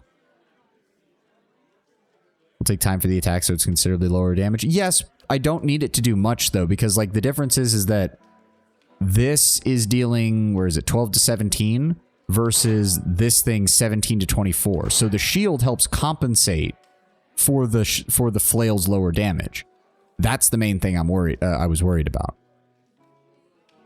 And I still think that having the, where is it, 20% of damage restored his endurance is still good for him. Every item can go to legendary. It's just that you checked standard weapons before you had the DLC and the DLC. Oh, the DLC added them. Okay. You are correct. It did. Okay. Requires level 16. Ah. I believe you said, Tenwin, that the base game's level max is 12. The first part of the DLC takes it to 14, and the second part of the DLC takes it to 16, if I recall correctly. Let's move that over here so I can actually see people's... Was there anything else I wanted to switch up? No, he's good. Durance has a ranged weapon plus a reach weapon, which I think is fine for him. Kana has his S-Stock and his gun. I almost feel like upgrading his gun might be worth it, simply because... Yeah, plus 15% damage, 4% accuracy. So is there ever... I mean, aside from lack of resources, it doesn't seem like there'd ever be a reason to ever give it these basic enchantments when you could be giving it one of these and getting both of the values from it regardless. That requires level 5. Okay. Alright, alright. At some point. Shield does not compensate for the damage. It will lower it even further because it will add its own low damage attacks. The saber will probably attack twice in the same time and do more than double damage. Yeah. Okay, I see what you're saying, Sin. I see what you're saying. As I said, I still think the Gown's Share is good simply because of that damage restored his endurance, which is really good on Adir. Especially since he's forming our front line. Maybe once we have a second frontliner, and I'm not having to rely on Adir to play frontline for all 4 of our other people, we'll be able to switch him over to something else. But for right now, anything that keeps him alive longer is good in my book.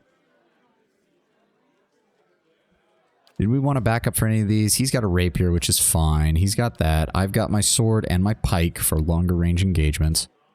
Go ahead and equip the sword for right now. Okay, so yeah, we don't need to change out any of that. No. There's really not much point.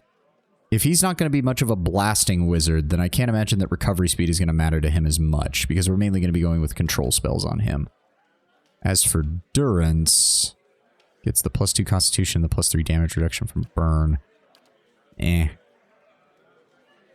Oh, that would be better. That's the exact same, but much better recovery speed. Obviously, if you're annoyed with the whole resolve issue, you should be able to respec stats in the tavern. True.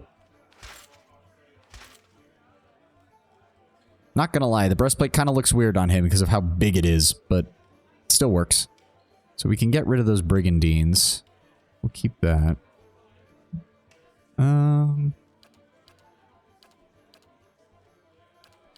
Alright, I think that's good. I think that's good. We should be good for night now. I say that and then I immediately want to double check. Boots and stuff, we don't have anybody. Rimguard's Mantle is a freezing bonus. And a Ring of Rosary. Okay, yeah. So nothing. And... we don't need to adjust anything there. We've got some potions, we got some scrolls. We're good. I like Kana and Plate +1 style. Yeah, he kind of has that conquistador, like, explorer kind of look to him. With the kind of, fancy clothes, gun, and a big old breastplate. You just need to use them. But what if I need them later? Sorry. So yeah, all that's left is Caed Nua. And we've got like half the stream still to do. Sweet.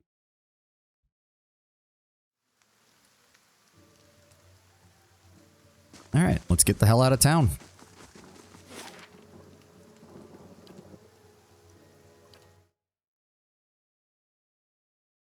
On we go. Alright, time to delve into the depths of Caed Nua. Cod Nua, whatever the hell. Where's the door? No, not that. There we go.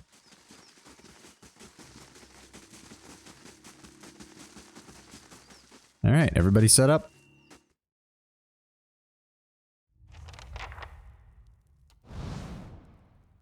Well, that's, unusual.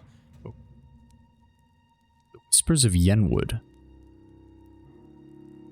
Slash pierce damage, accuracy versus deflection, 20% of grazes converted to hits, +5 accuracy against spirits, +25% damage against spirits, +2 constitution, -3 will. Ooh. Counts as having 8 enchantment points on it already. Its blade covered with graceful Glanfathan and wrappings, Whispers of Yenwood was once the sword of the first Road Warden of Caed Nua. When the Earl of Yenwood appointed Cafid Eodhar, the young lord feared the spirits that were rumored to dwell under the young castle's foundation. Spent a sizable sum to have the black Emiran steel blade forge shipped to the Eastern Reach for engraving by the Earl's Glenfathan slave artisans and enchanted in New Dunrid. Cafid is known to have used the sword in the Battle of Odgairon to help the neighboring Radrics suppress an uprising in Gilded Vale, but there's no recorded use of it in Caed Nua. Over time, Cafid began to believe that the sword had been cursed by the Glenfathan artists who decorated it. He confided in those close to him that he thought the spirits of the dead were speaking to him through the blade while he slept. One evening, against the pleas of his wife and soldiers, a maddened Caphid carried the sword deep into the misty woods of Glanfath. His body was never recovered, but the next road warden the Earl assigned to Caed Nua found it waiting for him on the throne in the keep's great hall. None of the soldiers could explain how the sword had appeared there, and no road warden has carried the sword since that day. Alright, that's pretty creepy. I like that world building. Oh, shit. Shit! Fuck! Alright, get in there. Okay, we've got multiple targets. Go ahead and Whispers of Treason on him. Aloth, go ahead and attack him. Go ahead and attack him. Durance, keep to the rear. Give him a hand here. Alright, get in there. Good. Strike him down. Let's go. Go ahead and heal. There we go. And we're going to do a sympathetic strike.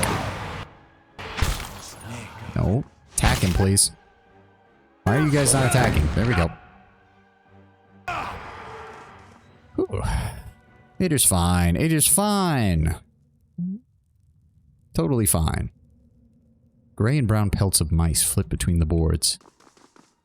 Okay, there's a door down there. Yep, this is the front. Oh.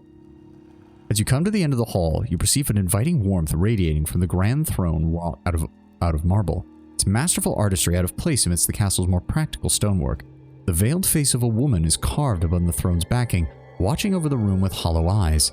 As you approach, you feel the warmth fluctuate as though stirring, a voice ringing out from the carving, permeating the fortress through stone and air. Another watcher in Caed Nua, glowing very brightly indeed to these eyes. What strange happenstance. I'm looking for the caretaker, Merwald. As am I. If you should happen to find him, I would be glad to know of it.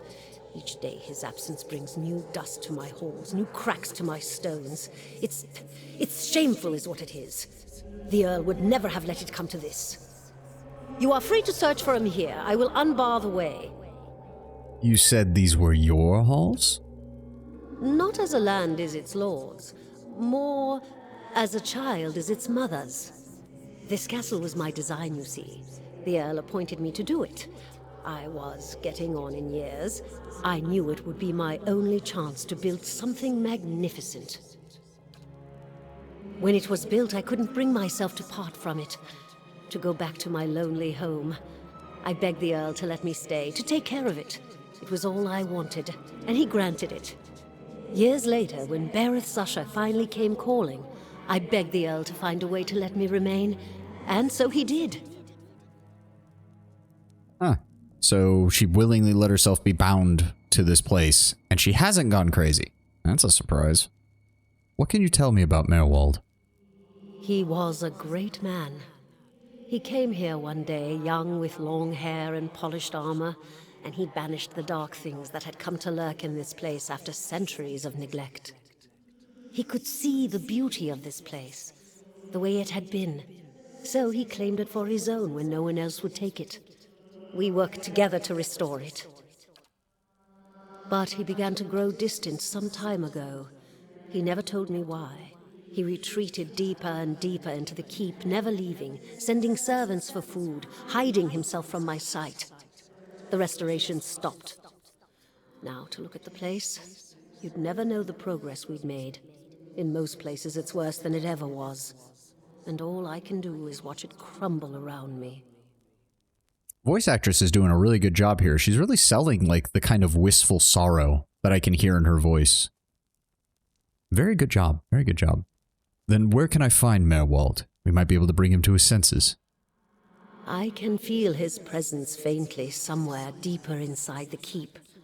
But he uses his gifts to confound me, and my senses are dulled while he does so. I only wish I could know his mind. Are you imprisoned in that throne, or your spirit is bound to it in some way? Imprisoned? At times it feels that way, I suppose. But it's more that I reside here. The throne was brought up from the ruins, one of the first things they found. As a last favor to a dying woman, the Earl arranged for me to be moved into it. Audra is an accommodating vessel for a soul. Interesting. They must have gilded the Audra with something or plated it with stone, because this doesn't look like any of the Audra we've seen. Oh, it's not as confining as it seems. I can feel the whole keep from here, and all things that are tied to it. There's something about this throne and its construction. Or maybe it's something about this place. What Earl did you speak of? Can you give the name? The Earl of Yenwood. The original, in fact, when Deerwood was a colony. He found this site, the only ruin Ere Glanfarth refused to defend, and he believed its wealth would be great. The keep was his way of defending his family's claim, and that claim became his obsession. He had to know what lay beneath. Really? Ruins that they didn't defend. That flies in the face of everything we know about these people. He devoted his life to excavating the ruins below the keep. They had been sealed with rock and soil. Deliberately, it would seem. Years passed, and with them the Earl. He dug his entire life and never found what he sought. His obsession became his sons and his sons' sons. And one day, that young Earl broke through. We should sit an emperor on it painted gold. I think that'd be a bit gaudy, don't you think, Sint? Just a little bit gaudy, maybe? What did he find down there? An endless maze, incomprehensible in its construction. But he would never come to learn more than that. Vile things had taken residence there, vile and dangerous. They poured up through the keep and slew its residents, the Earl among them. Bit corpsey. I mean, it does have a spirit bound into it right now, so I mean, you're not wrong. After that, the keep remained abandoned, unused, wasted. Meowall's mastery of this place was the first hope I'd had in 200 years. How I've longed to see it as it once was. I can only guess why all this has happened. I fear I've wronged the gods putting this place here, and they've doomed me to watch it wear away into dust. To witness my own folly. I mean, given what we've seen so far of this world's gods, that doesn't seem entirely out of character for them, so you're probably right to be afraid of that a little bit. Take care in your search. Many dangers lie in wait here. Level up, finally. How do we want to do this? We got 6 points. Mechanics. We're up to lock difficulty 7, which is, and 21 trap accuracy, which doesn't really matter. Yeah, we'll just go ahead and grab that. Why not? Ooh, level 3. I'm going to have to pull up my guide on suggestions for level 3 powers real fast. Where did I have it? Got it around here somewhere. There it is. So level 3, it suggests Puppet Master. Dominate spell, another CC spell for your arsenal. Use liberally. And then Soul Ignition is the other suggestion for maximum damage. Whew, that is a lot of damage. Requires 30 focus, speed out. Okay, so that is your big time damage over time. So the other one he recommends is Puppet Master. Oh, we get both. We get 2 powers. Oh, perfect. But seriously, what does this do again? Destroys the target's psychic defenses, leaving them dominated by the Cypher. Subservient to the will of the enemy will use everything at its disposal to fight for its former teammates. Overrides Charmed. Dominated is exclusive, meaning a character can only have 1 domination affliction at a time. Newer one will dispel an older one. Dominated for 20.8 seconds. Ooh, okay. Now we're getting something interesting here. Now we're getting something interesting.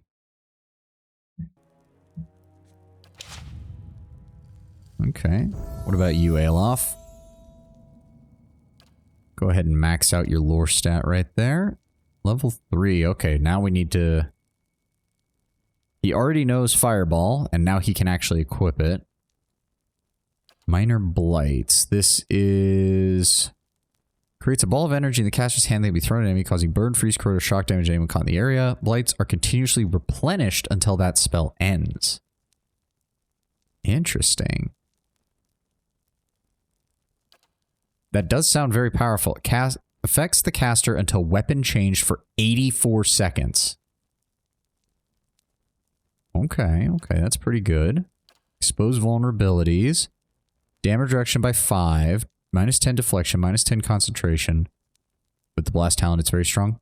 Good to know. Caster draws upon his or her life force to gain increased speed of movement while draining their own endurance. 50% attack speed for 42 seconds, losing 16 endurance over 42 seconds and plus 2 move speed. Not bad. Drains corrode damage as endurance and gains the weakened effect for 28 seconds.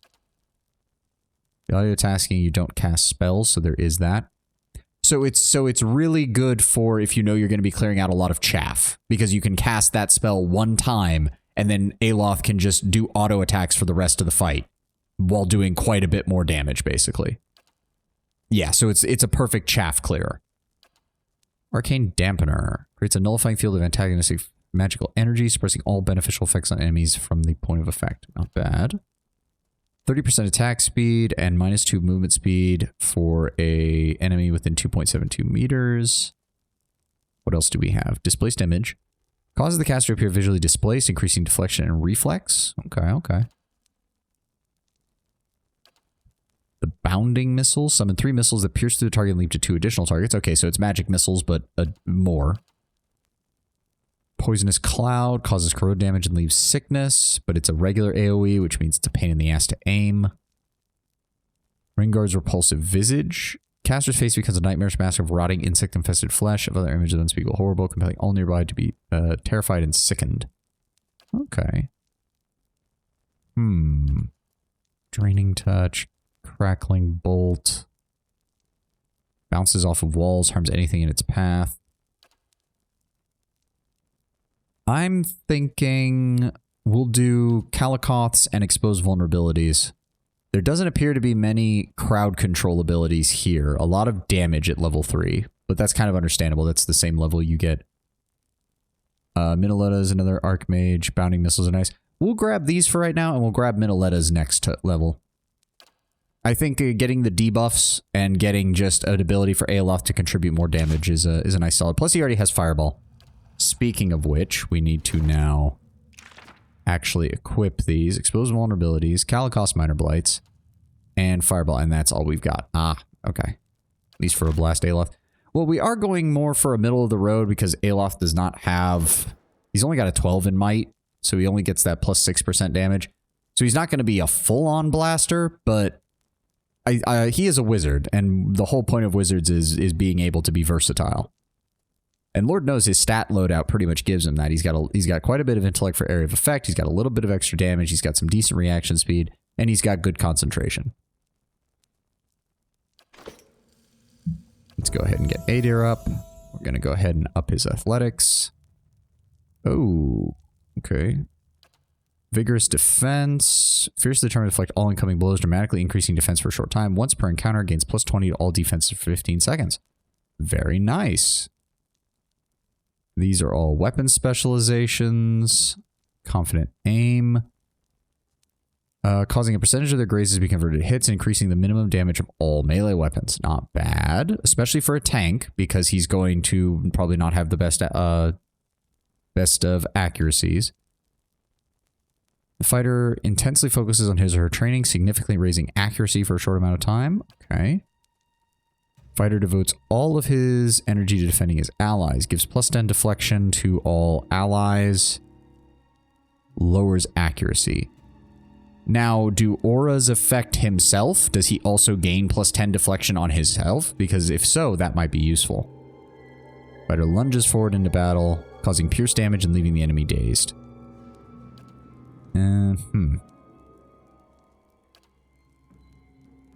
Vigorous defense. I'm thinking Guardian stance. Yeah, we'll go with Guardian stance.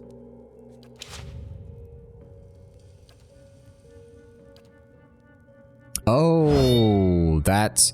Okay. So what we would want to do then is we keep Defender on in any fight that has multiple targets. And then as soon as we knock it down to just the boss or a single target, we swap over to Guardian stance to further reduce damage. Okay, that works. That works. Are you kidding me? Durance! You son of a bit. What the fuck is this? Missed the level up by 5 experience points. Are you kidding me? We'll grab survival with him, keep the extra point. Oh, we've got level 2 phrases. Duration is longer, gives a aura that causes frightened. Durance is being a naughty priest. Durance is just being a pain in the ass. It's got nothing to do with naughty. It's just being a jackass. And that does seem to kind of fit his character. Decreases duration and defends against frightened and terrified effects. Decent. Allies leave a hazardous trail of floss wherever they move, hobbling and causing freezing damage to enemies. That would be good, except this game's combat seems to favor placing yourself properly and then not moving as much as possible so that your AoEs don't accidentally blow your own people up. Decreases reload time and increases the speed of ranged attacks. Well, we've only really got 2 people with ranged attacks and only one of which is any good. Wow, a lot of these are not very good. We're going to go with Frightened because at least that's just a general purpose debuff. I'll take a general purpose debuff. Yes? So can we... Okay, so if I go into B... Oh, so we can. Okay, okay. So what do we have right now? We have reduces slashing and piercing, emboldens allies with a bonus, and increases movement rate and reflex. So what I would probably want to do is dull the edge, blunt the point, low their endless host, the Harbinger's Doom, and then grab 10 fortitude and 10 will, or movement speed and reflex. We'll go with that. Okay. Now, I think these spirits, we'll have to double check, because I think they're immune to frighten, so that's not going to be of much use to me. Hello? Anything around here? Hello? Nope. Alright, let's start exploring then. What have we got in here? Nothing? Literally nothing. Okay. That's a door over there. Is that a stairway? It is a stairway up. Razor's chains are rigid with dust. With rust, not dust. Although they probably are... Now you level up. Durance, you piece of shit. Go ahead and grab the survival, and then we'll save the rest of those points. He unlocks new spells. Very nice. Let's take a look at those real fast, shall we? Creates a large zone of divine shelter, granting allies a plus 15% or plus 15 all defenses for 12.5 seconds. Nice, solid buff. Very nice. Nagging doubt in the face of unbreakable faith consumes enemies in the area of effect, lowering melee accuracy and critical hit range. Also good. Thank you, Durance. These are nice, straightforward spells. I like this. 20% of hits converted to crits for 37.5. Oh, so I can already see Dire Blessing plus Aloth using his Kalikoth's Minor Blights would be an amazing way to just get a whole bunch of crit damage out of Aloth just out of nowhere. That's a good combo right there, especially given how fast Aloth can attack with the basic attacks. Pillar of Faith calls down a divine judgment, inflicting crush and knockdown on enemies. Okay. Freeze allies in the area of effect from constraints, including hobbled and stuck. Very good. Restore moderate endurance. Always nice to see. During a magic seal that explodes in a burst of electrical energy when an enemy comes in contact with it. Ooh, that's a good opener. We could throw that in an area. Duration 600 seconds. So yes, this would function as a trap. We could catch a patrolling enemy with it and deal a shit ton of damage right at the get-go of the fight. Aloth could do it himself too. There's a second level that gives crit for a minute or so. Ooh, okay. I'll have to look into getting that. Blesses allies with the age of a sympathetic soul, releasing a healing effect when their endurance is low. 40 endurance, or close to 40, when endurance goes below 20%. Not bad, not bad.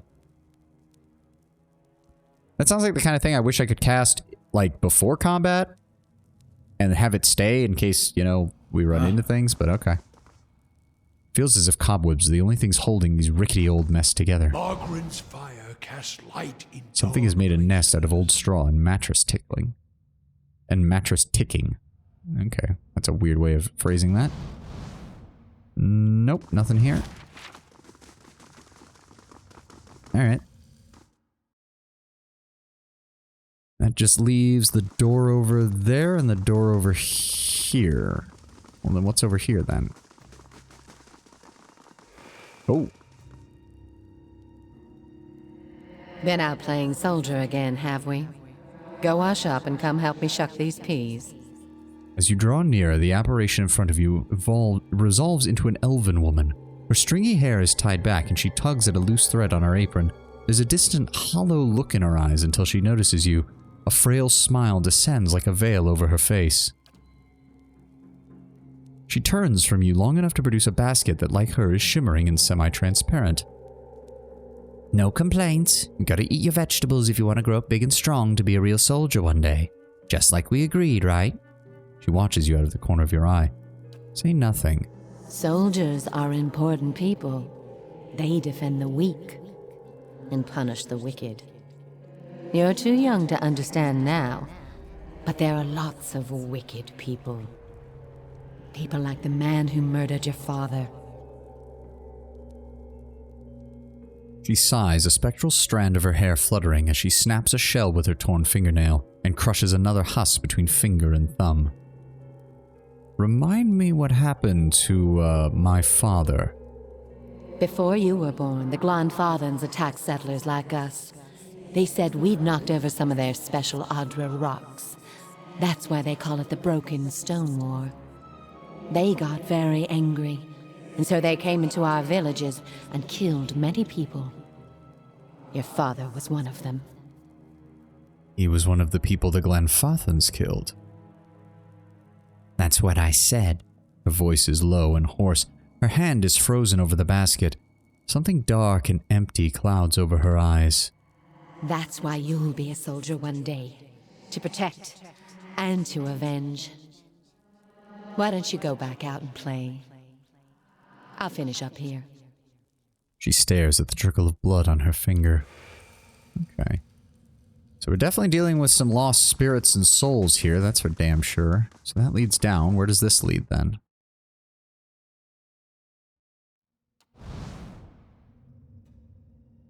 Oh. Shit. Shit balls. Okay, hold on. Hold the phone. We're gonna get set up right here. Really wish this had a longer range. I don't really have an opener. Yeah, because even his attack is not very long ranged. Alright, there's no point. Right. Alright, trigger the attack. Alright. Adir, get in here. No. No. Me, there. Adir, here. Durance, here. Go ahead and shoot him, and go ahead and attack him. Wait. Now go ahead and mind control that one.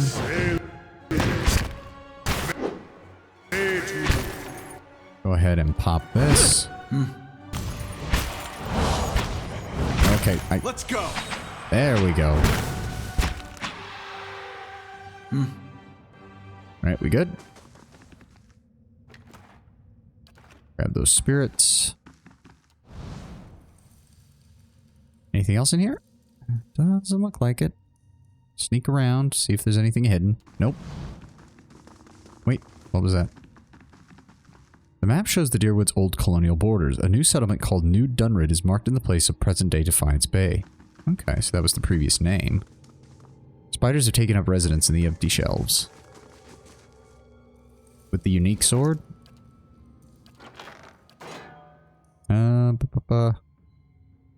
I mean, it's actually weaker. So, I don't think that would be the best of the ideas. Unless this is your way of implying that there will be story-related stuff if I equip it to him.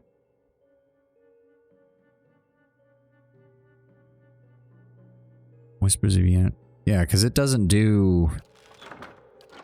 It doesn't do nearly as much damage. Alright, fine, Tenwin. I'll take you up on your offer. I don't like that it glows. That already seems like a very bad thing. That already seems like that's a very bad thing. Sure.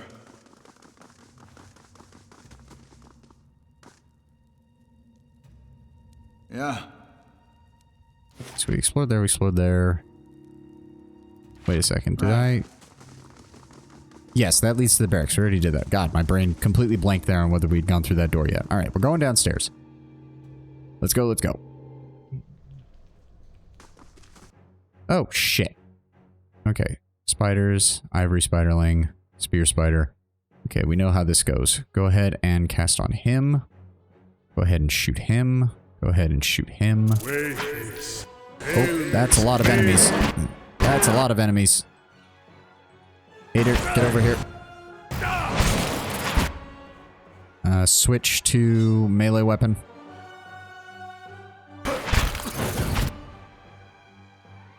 To go ahead and... That one's still controlled, so we need to... Let's go ahead and dive on him. Okay, Kana's doing fine. Aloth is, for some reason, doing that. Go ahead and give me a attack right there. Thank you. That killed them both. That one is going to... Come on. There we go. Perfect. Alright, that went better than I expected. More spiderlings. I'm pretty sure we've gotten the maximum experience that we can. Ooh, venom sac. What did that say? Silver trails of slugs gleam inside these barrels. Ugh. Alright, come on. Oh dear. Okay, that's gonna be a lot of enemies. Wait, why are they not? Okay. Yeah. We got this. They're coming at us one at a time for some reason. Come on. Yeah. Oh, I almost forgot. Kana, switch back to your... Oh, we're still counted as being in combat. That's weird. Yes? Kana, shoot him. Aye. Shoot him. Durance and I will join up over here. Why are you moving that far forward? There was no reason for that. There we go. Perfect. No issues. Mm-hmm. Ooh. New orders, Lieutenant. Ready your squad. Spectral man arrayed in armor and an officer's cloak studies a single sheet of paper. You can see straight through it to the ducal and Adir insignias on his breastplate. He seems to read over the pages several times before looking up at you. When he does, his expression is unreadable. There's been a change of plans. Take your squad and march south all the way to the bow in the river. Bring a wagon team and a dozen barrels of pitch. His voice falters and he shakes his head. The hand holding the paper drops to his side. Is there something about the orders? The instructions come from Admeth Hadred himself, which means they might as well have come from the Duke. We're to burn those hut dwellers out. Set fire to the deerwood so they've nowhere to retreat. Cut them down when they come out. Or let them blaze if they won't. Interesting. I thought Admeth managed to work out a good deal with the Glenfathans. It'll make this even shorter than the broken stone war, all right. And we can only hope it'll discourage future conflicts.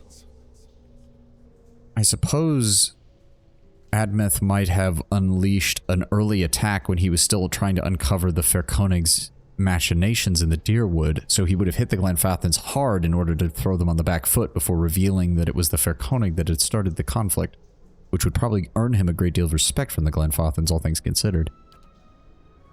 I know this is personal for you. It is for many of us. But understand, we're doing this to end this war, not to continue the last one. Remember that we're flushing out the enemy, not burning villages for sport. Bareth will have his work cut out for him tonight. Except that first spirit we found when we first came here was talking about being burned alive inside of a building, so I don't think that quite went as planned. I feel like there's gotta be some secrets here, right? There's gotta be some hidden shit. There's no way there isn't. No, still nothing. No? Damn. This would seem to be... Oh, sorry. Hiccup there. Margaren's fire casts light in dark places. Nothing. Wow, this is like the perfect place I would have expected there to be some hidden stuff using the stealth mechanic, but apparently not. I think this is a map where I search every time and there's nothing. God damn. We'll take those farmers by surprise. Oh, and here's the Glenfathans. Almost time. Di and Hether scouted the village last night.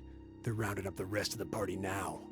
An elven man turns to face you. His cheeks, forearms, and cartilage of his long pointed ears are smeared with indigo and blue paint. Grins wickedly beneath a thatch of wild hair. What party? Don't worry. Everyone remembers the raid was your idea. The Rio had to go along with it after you'd gotten the rest of the clan riled up. No one once had said that the Nine Claws were too cowardly to stand with the rest of the tribe when the foreigners desecrated our ruins. It's interesting. But the steward claimed that this was the one set of ruins that the Glenfathan didn't do anything with. The Riao?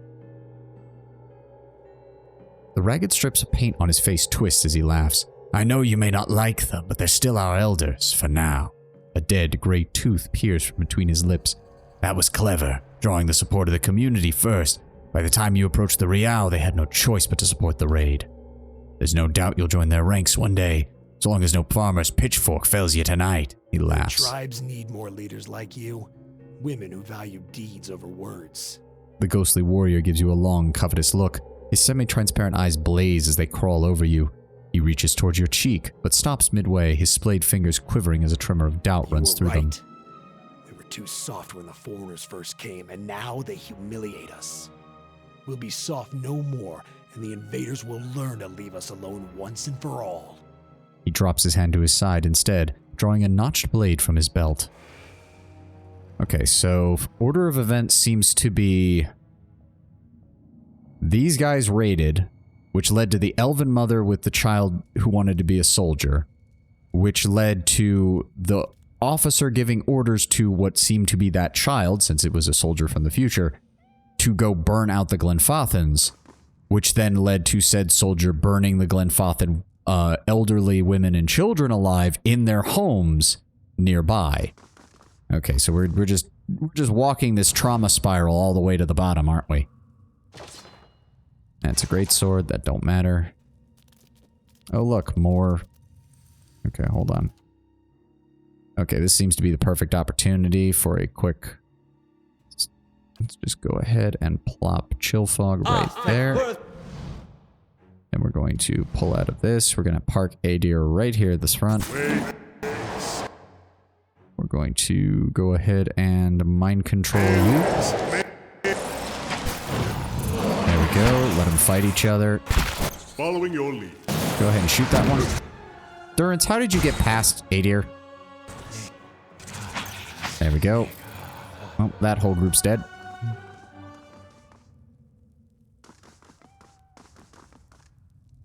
Oh shit, we have to wait for that to go away, don't we? What the fuck are those? Oh great, they have a ranged attack. That's... I hate it when I see that. Okay. Turn on his AI. Go ahead and... We'll just go ahead and use that ability right there. Get out of the way so Durance can get up here. Thank you. Go ahead, run in. Good strike, good strike. Go ahead and shoot that. Good shot. Let's go. No, attack, Durance. There we go. Go ahead and cast that. Keep everybody topped off. Good to go. There we go. Nice and simple. Wood beetles killed, and we actually got experience for that one. Ooh. Segmented armor-like shell of a very large beetle. I mean, that's putting it a bit mildly. The damn thing's the size of dogs. That's not a very big beetle. That's just a big fucking bug.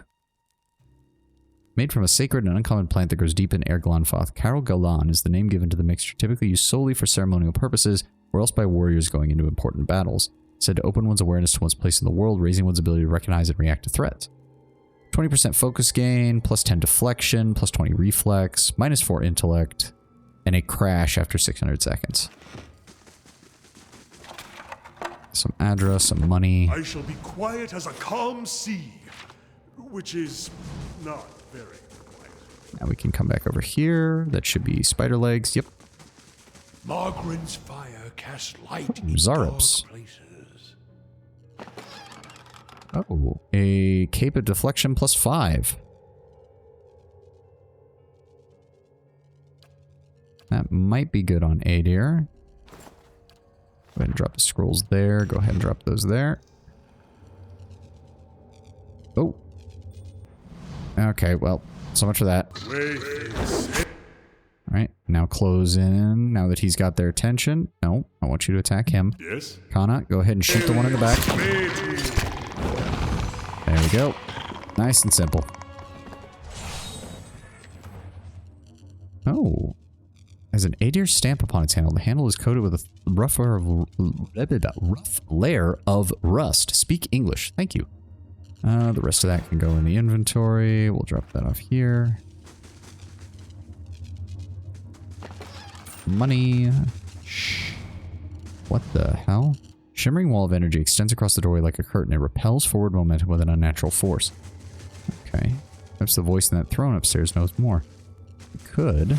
We need to figure out what's going on down here first, though. Okay, more giant spiders. Wait. Go ahead and control that. Go ahead and run up on him. Durance, get over here. There we go.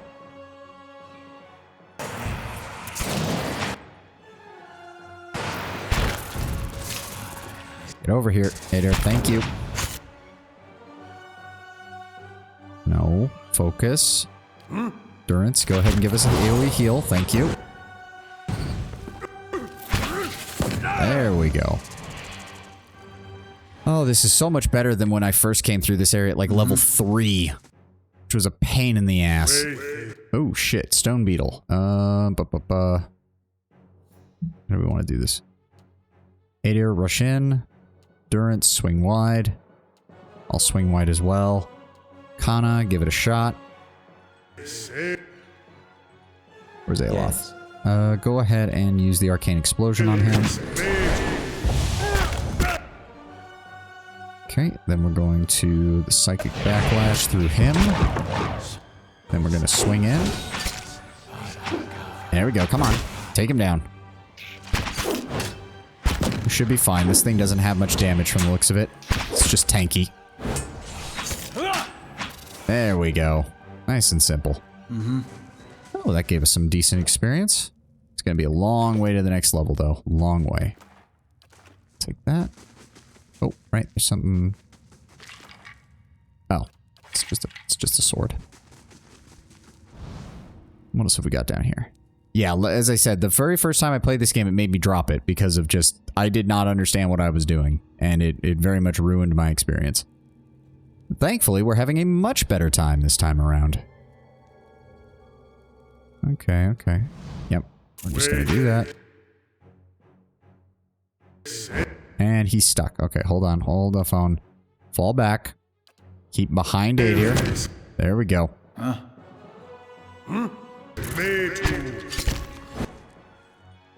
Oh, okay, Spider Queen.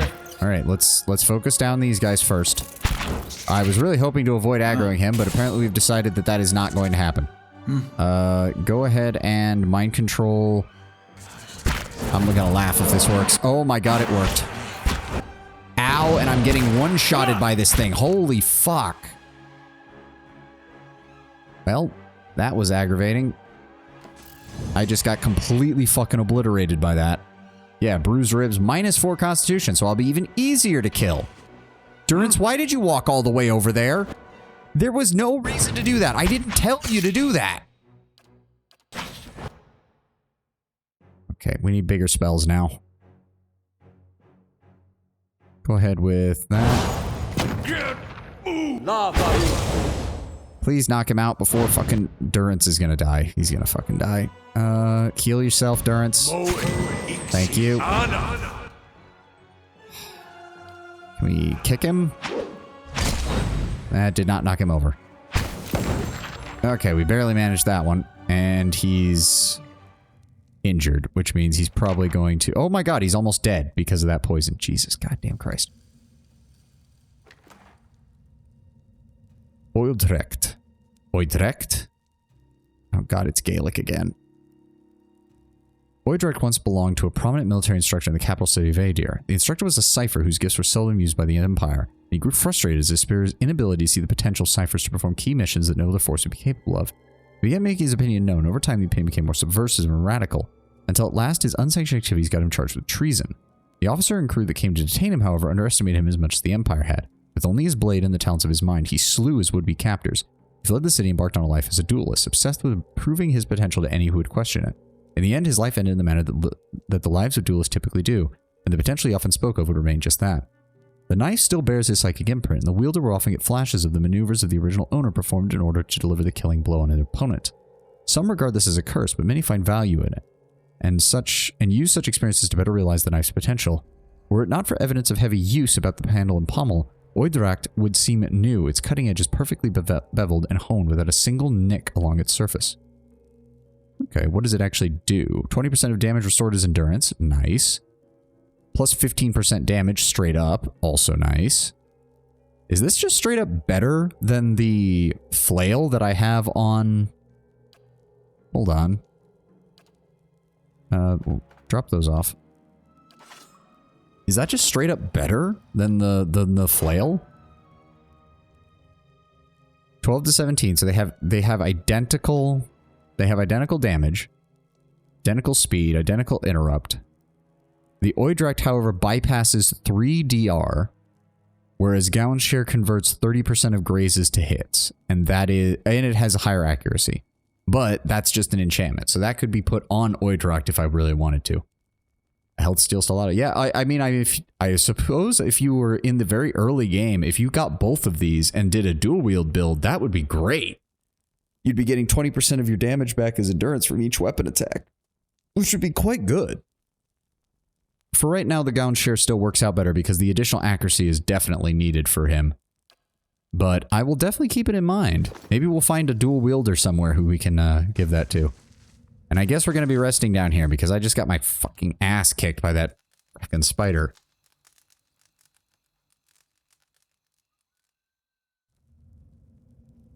Alright, everybody good now? Weathered and covered with a dull patina, this elaborately carved pillar appears far older than the surrounding structures. Web sack, grab the money, we'll grab the potion. Padded armor, golden dukes. Oh, we gotta go around to do that. I thought that was an opening there. Oh, we can do that. Oh, there's a lock. Oh, I didn't oh, okay, so you could have come this way. Alright, get out in the middle. And then we're going to mind control. What? Endurance move here. Following your lead. How may I Open help? fire on the spear spider. Give Durance a hand. There we go. There we go. Got him. No issues there. Take those legs. We'll use them for something. Nothing? Just that. Alright. Let's go back. Get our free experience for unlocking this door, because why not? Finished. Thank you. Free experience is free experience after all. Okay, so there's definitely stuff over here. Oh, god damn it. Oh, gold pack knights. What? The game really loves just throwing shit at me sometimes. Yeah. Hold on. If we pull them back towards this corner, they're all gonna bunch up. Okay, hold on. Pull you guys back. Pull Mim back. And pull Adir back right here. There we go. And now... Hi? We're gonna have Aloth throw a cold spell right on the edge of there. Why are you running forward? God damn it, game. You're being a real pain in the ass. Then we can fire this off. And then we can fire this off. Then he can open fire on him. And Durance can move back up. There we go. Nope, we're holding out just fine. That looter's being a pain in the ass, though.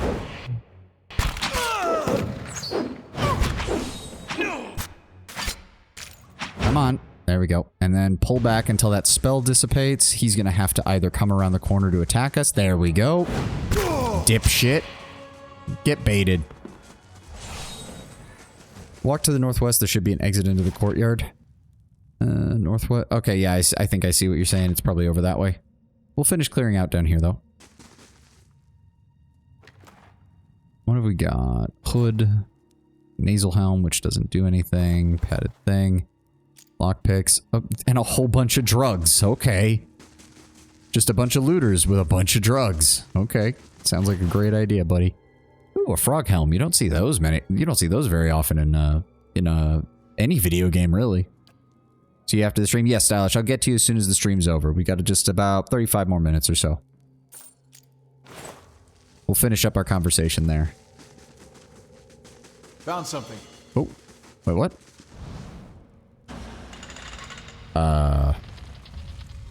Hello?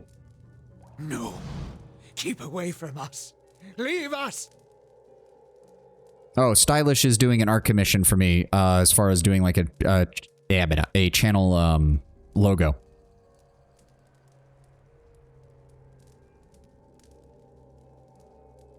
Really? We're not supposed to be finding him that way? I'm surprised. A large, liver-spotted man, barrel-chested and paunchy, cowers in the far corner of the room, his white hair a tangled, stringy mess. He covers his face and chest with trembling hands, unable to look in your direction. Oh, yeah, I suppose I did. Maybe we should come back later? Are you Merwald? He looks up over his hands. The muscles around his eyes twitch and begins to whispering to himself in sharp hisses, as though he's having an argument. All at once, he stops shaking, and a sudden, still calmness falls over him. His head tilts forward slightly, and he looks you dead in the eye, like a cornered animal about to pounce. His voice turns suddenly raspy. Merwald isn't here, and he isn't fooled. He has sent for no callers. Be gone, deceiving spirit. Apparently, I am something called a Watcher. I met a woman in Gilded Vale who said that Merwald would be able to help me. Merwald will speak with you, but you will maintain your distance, or you'll have me to answer to. The old man turns his body away, and another muttered, sputtering argument. When he turns back towards you, he's taken a confident stance, his chest puffed out like a soldier's, and a new strength entering his voice. Oh, okay, so we're dealing with either split personalities or multiple spirits constantly interfering in his mental processes. Come to speak to Merwald. Merwald, whose touch is poison. Merwald, who knows not his effect. The man's posture folds, and his hands, the hands he'd held strongly decided a moment ago, resume their original tremors, voice feeble and tentative. I was told that I was something called a Watcher, and that you would be able to tell me more about it. And about a tablet. Oh no, I'm putting too much of an accent on it. God damn it, I can't remember his voice very well. Of some worth. After that, once you two are finished, of course. A window. Window to the ether, where spirits dwell. Peer and reach into it. Speak and listen through it. A watcher sees souls, reads them, knows their pasts, souls of the living, souls of the dead, an empath, and the souls see them back. Used it to help beings in both realms, did I. What the gods wanted of me, thought I. The gods put me in the world for vengeance, and I obliged. A quick spasm, his shoulders straighten and his voice becomes strong. It was the gods' wishes that we protect those lands. My way was the only way to remove the foreigners. His head tilts forward, glowering at you, voice becoming raspy again. Little I knew. Then he shrinks down and is himself once more, cradling his face and shaking hands. I was accosted by spirits on my way here. I take it you have felt the same, judging by how you're acting. No. No! Forgive me! Forgive me! Merwald staggers backwards, staring off on some imagined phantom. He covers his mouth with his hands, his breathing convulsing, his eyes red and exhausted. And yet it seems that you have lost your mind. Lost? No. Found more of it. Too much. Too much to bear. An awakening. Aloth's eyes narrow as he looks at the old man. How could a simple awakening have driven you to this? You mean that you remember your past lives? Something reminds. Memories stirred. Memories before birth. Other bodies. Other times. Memory. Personality. Identity. Any might resurface. Or all. And it seems that I'm having a conversation with several of them right now. Ghosts of the mind. Mayorwald has lost control. Mayorwald's body no more. The spirits I passed, were those your previous lives? Spirits and not spirits. Always whispering to Mayorwald, reminding him of his mistakes. No sleep. Watchers see memories before them, form them from the essence of their own souls. Once Mayorwald awakened, he could not make them leave. Gave them more form, not less. I would imagine, given that Watchers are implied to have innate soul magic the way they do, that having an awakening is probably more traumatic for them than anybody else. At least based on what we know of the way animancy and such works in this universe. An awakening by itself is probably a deeply traumatizing act given the nature of this world's reincarnation system of people losing pieces of their souls and gaining others as they reincarnate. It must be especially bad for a Watcher who can actually delve into those memories and souls to be able to see the parts that he's missing or the parts that are wrong or even just the parts that have been destroyed. It's probably a deeply traumatizing act, I would imagine. Troubled memories, angry memories, pulling Mayorwald back, reminding him his mistakes. Marauder and soldier, soldier and marauder, how could they know?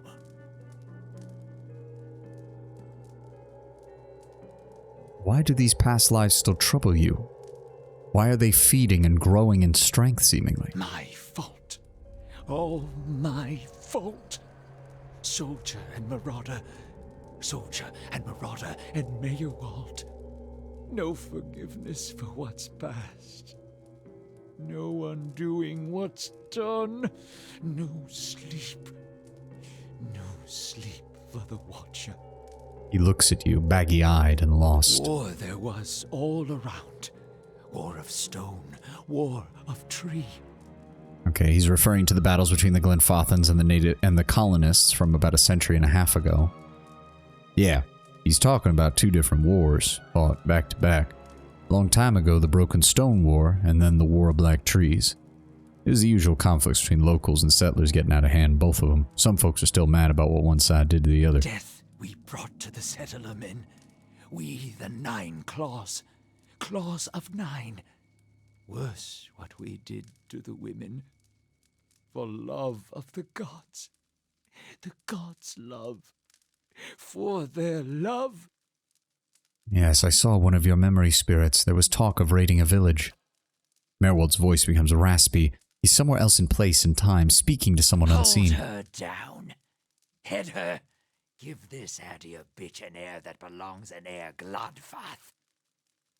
Well, that's pretty straightforward as to what happened. Merwald cringes himself again, watching something he cannot bear to see. Shaking his head over and over, he wails. His soul is marked by flame, marks that will never heal.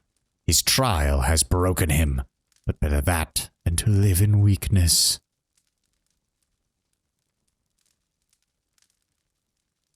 Jesus, that's a bit much. I simply do not adhere to that at all. If you have a reincarnation system in your world and you believe that people should be punished for things they did in a past life beyond what's already happened in their life circumstances, we've got a problem. Take your time. It's over. That was a long time ago, literally lifetimes ago. Continue when you're ready. The boy. The boy. The baby boy. The boy. Conceived in the raid. Conceived by force. Vessel for Marauder. Slain in the raid. Marauder and the boy. Marauder and soldier. Okay, so that lady and her son was the lady was probably the one that Headwear that he mentioned attacking, and well, the word that I probably don't want to say lest YouTube, when I upload this VOD, get angry at me for having mentioned it, but we all know what he's talking about. So obviously that's why she was so upset even when the child was around, but also why the child then went on to burn the entire Glenfathan group down. I wonder if the Nine Claws were disowned by the rest of the Glenfathans. It might explain why, as he said, they weren't defending these ruins as much. A baby conceived by a raider. And what do you mean it was a vessel for him? Soul. Marauder's soul. Same soul. One soul. Boy's soul. Marauder's soul. Raised in lies and vengeance. Raised to soldier. Raised for the fire. Born for the fire. Then that was his mother I met up in the keep. She told him that his father was killed by the raiders. You get no pity from me. The crimes of the Nine Claws clan in the last war are still unavenged.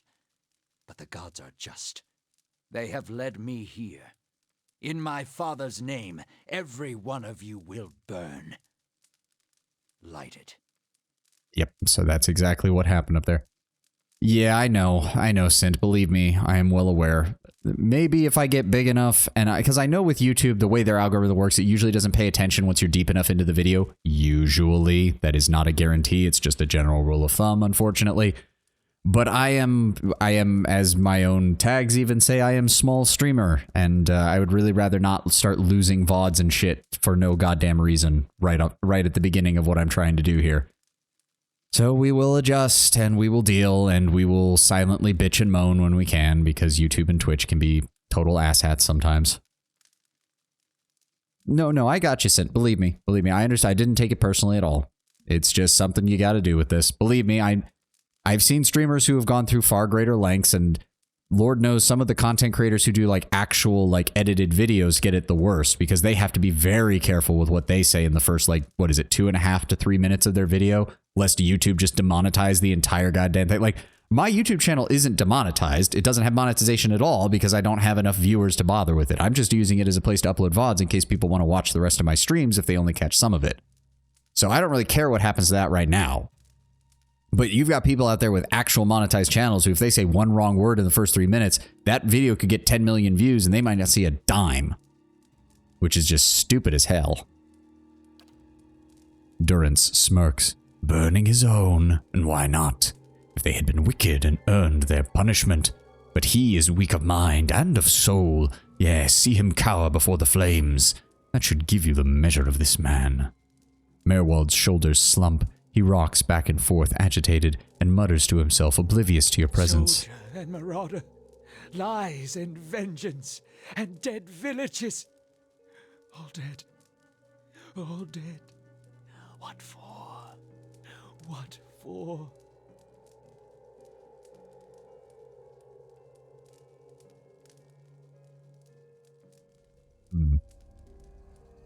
I mean, it's rational, but I feel like this is a bit disingenuous. I see no reason, just bad luck. My dude, we live in a world with a confirmed, not speculative, a confirmed reincarnation system with actual gods. This doesn't read as rational. This reads as, I'm just choosing to ignore it because it doesn't affect me until I die. Which I suppose is an answer. It's just not a very good one. Not only is he a watcher, but somehow his past lives have the perfect word. Yeah, it's literally one past life led into the other, leading into killing people who were related to the previous life. Like, it's the perfect storm of just everything going to shit for this man's soul.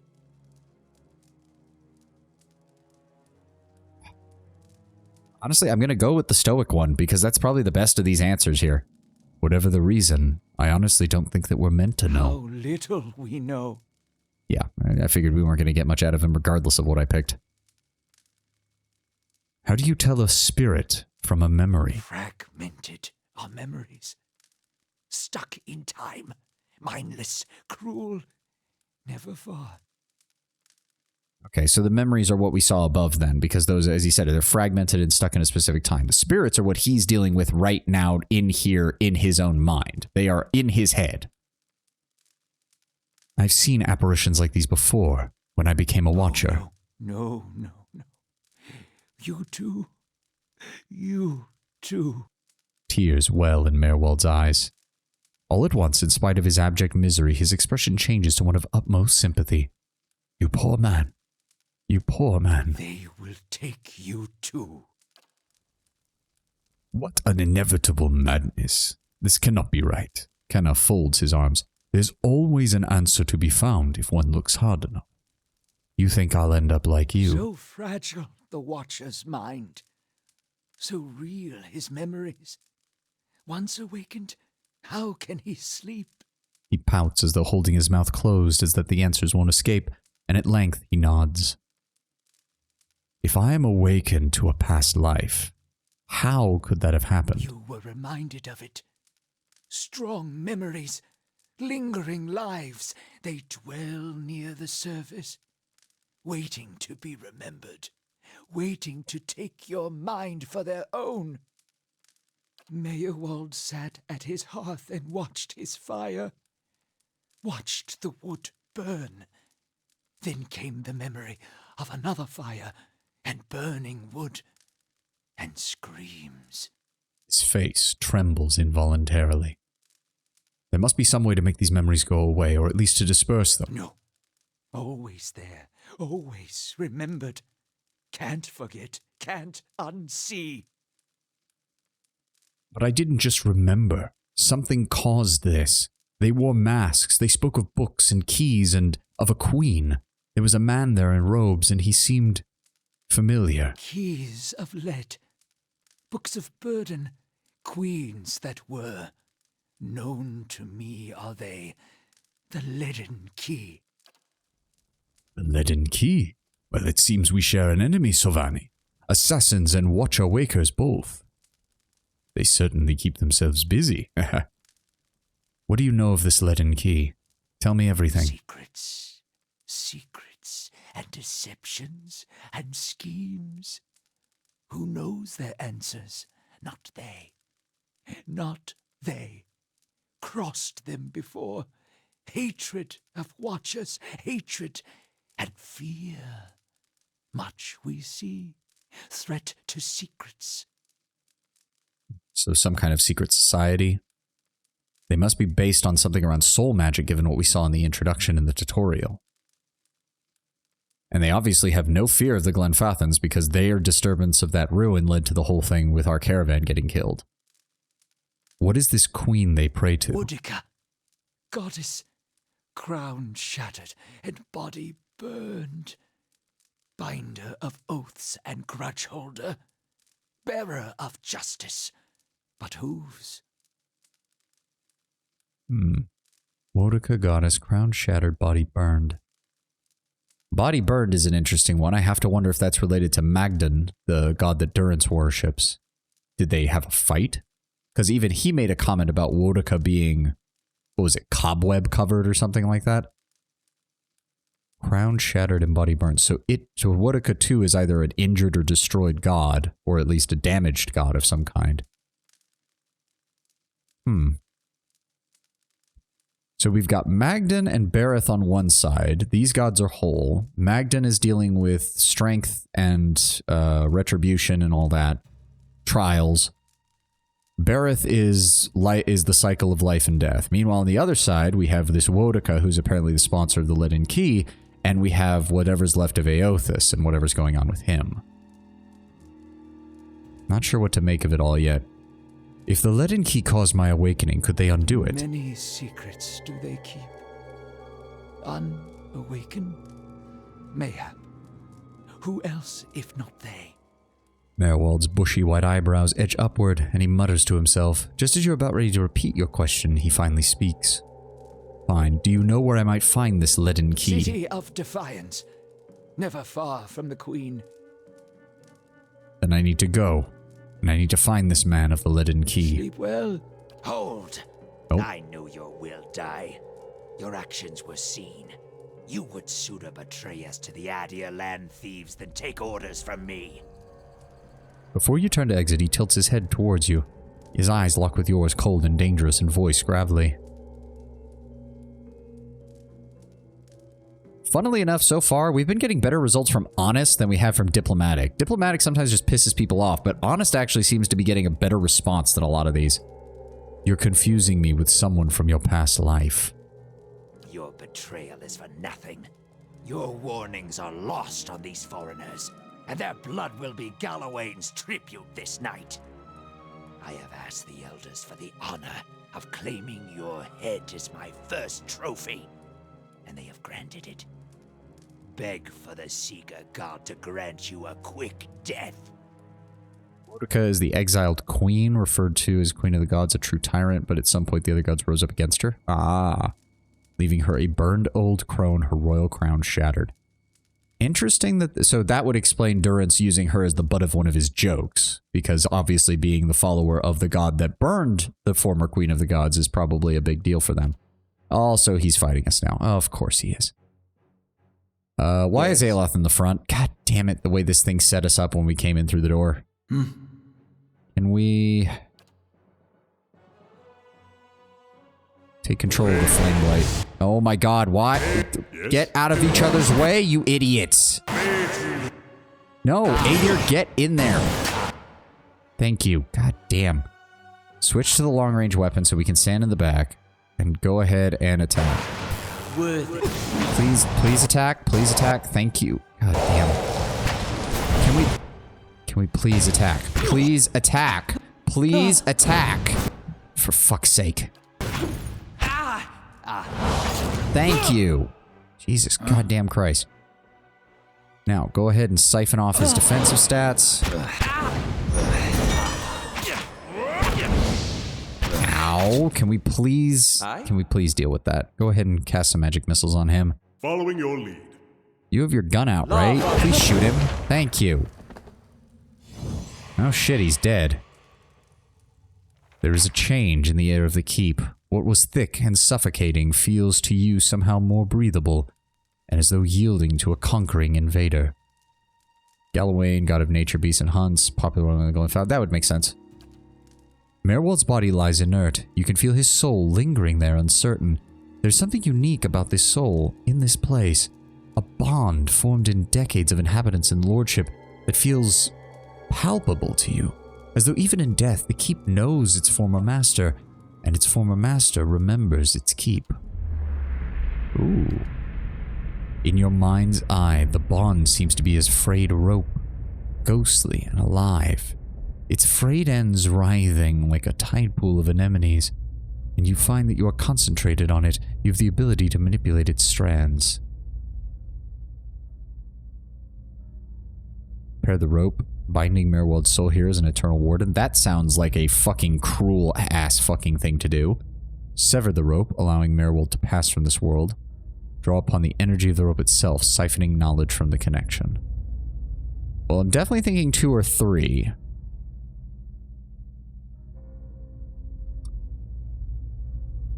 We've been playing the goody two-shoes. We're going to keep going. I mean, aside from everything that happened with Radric and Kolsik, but still.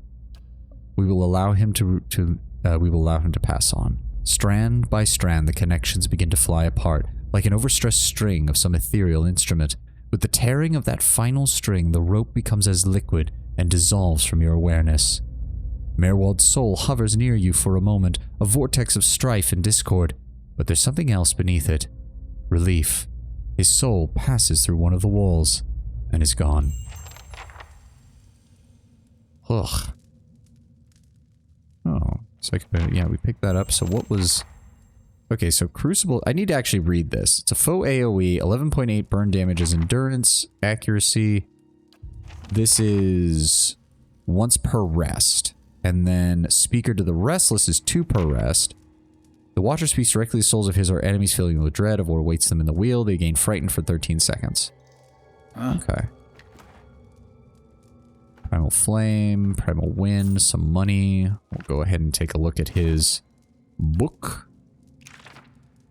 He's got 2 additional spells we can learn. Thrust of Tattered Veils, and the... Well, I'm glad we killed him as fast as we did, because he had a Fireball spell. And that would have been a bad thing to happen. And we learned the Spirit Shield. Very nice. And there's some containers here. Worn book lies on the table. Its page is filled with nonsensical scrawls. Go ahead and pop that open. Bunch of money. Yeah, we just completely missed that there was a lock over here. But I guess they had to include that because if you don't have anyone with mechanics, you need to be able to find a way in. Sickly sweet smell of rot rises from a half-eaten. Got it. What do we got here? Finished. And, ooh, some more silver pfennigs. Very nice. Okay. So cleared that out, cleared that out, cleared that out. There's this to talk to the steward about, and then back over this way. You head upstairs and talk to the steward. I think you could actually start Act 2 today. Don't worry, you will... older set? I don't want to discuss it. Okay, so Aeloth is having a conversation with himself again. You will... And don't worry, you will down and explode this area more. Oh, I'm sure we will. I'm sure we will. Trying to figure out... Ooh. Oh, it's a tiny little spider. Far smaller than its wilder cousins. This pocket-sized spider... I mean, pocket-sized is still pretty big for a spider. Thank you very much. Has surprisingly little eyes. It circles around to approach it... to look up at you whenever you approach. Oh my god, it's adorable. I want all the pets. Why can't I have all the pets follow me? I want all the pets to follow me. We've got a dog. We've got an undead cat. We've got a pocket-sized spider that looks like it's adorable because it's probably like a jumping spider thing and it looks up at you with its big little eyes and it goes, hello. Sorry. I don't mind spiders as long as they don't touch me. Does it dance? Maybe. Who knows? We could teach it to dance. That is a giant fucking thing of Audra. Holy shit. Margren's fire cast That is literally a hand. That is a hand. Don't mind them either, but I draw the line at that side. I mean, fair enough. But this is also a fantasy universe. I feel like people are more used to things like that. I mean, the average spider we encountered down here was like the size of a cat. So one that's the size of your pocket is not nearly as bad.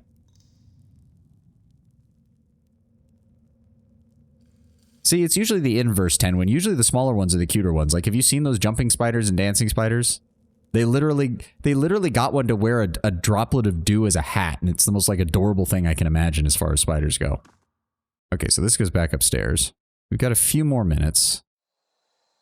Ah, okay, so this leads back your over. breeches, scholar lad. I beg your pardon? Nothing. I said nothing. Okay, Aeloth, we're gonna have to have a conversation about that at some point, because this is actually starting to show up. Tarantulas are kind of the exception as long as you can handle their hairs. I can't. I remember it was when I was younger. They did something where it was either a petting zoo or something. They had a tarantula that they let walk around. And I distinctly remember that their hairs, because they're meant to cause agitation, but I was like particularly sensitive to it. So that's something that I'm not as big of a fan of. They're not the worst though. Passing. You slew him. Nah, we are a bit of a smartass. We'll go with that. Yes, several of him. It saddens me to hear it. But part of me is grateful to no longer have to wait and worry in darkness. Steward is silent a moment, and the air seems to chill. This place has always known its master, long as it's had one. It has a will all its own, which has little to do with the castle and much to do with the land it's built on. It looks to you as Mayorwald's successor now, whether you care for it or not. A dubious honor, inheriting a fortress both broken and cursed. But in the right hands, it could be so much more. If you had only seen it in its day. Will you stay? First, we need to address the fact that Mayorwald said I need to go to the City of Defiance in search of the Queen. Oh, this is the first time she hasn't had a voice line. Okay, the energy seems all it wants to drain from the air. I see. If it is Defiance Bay you seek, I'm sorry to tell that you've come a long way for nothing. The Eastern Barbican collapsed decades ago, and Mayorwald never got around to rebuilding it. The road here is a dead end. He got as far as gathering materials before his mind became preoccupied. I could make arrangements to have it repaired if it is your will. When it ceased to be the previous master's will, I became powerless to do anything about it. For what am I but the master's instrument? But it would take time. But far less than finding another route to Defiance Bay. How do we repair the Barbican then? Mayorwald set aside materials for the Barbican and they are still available. In the future, if you wish to make further repairs, we will need coin for supplies and labor. You're going to have to explain, what does being master of Caed Nua entail? There are many responsibilities involved in maintaining a keep. The extent to which you wish to get involved is entirely up to you, of course. Part of the reason I am here is to ensure that things run smoothly in your absence, provided we have been given proper instruction. If you instruct me on which repairs you wish to conduct next, I will make the necessary arrangements. These will take some time to finish, but each will provide you with additional resources once they are complete. Given somewhere to place them, we can hire tradesmen to provide you with supplies or ingredients. Repairing the keep will raise your prestige and draw both helpful individuals and unwelcome attention from bandits and opportunists.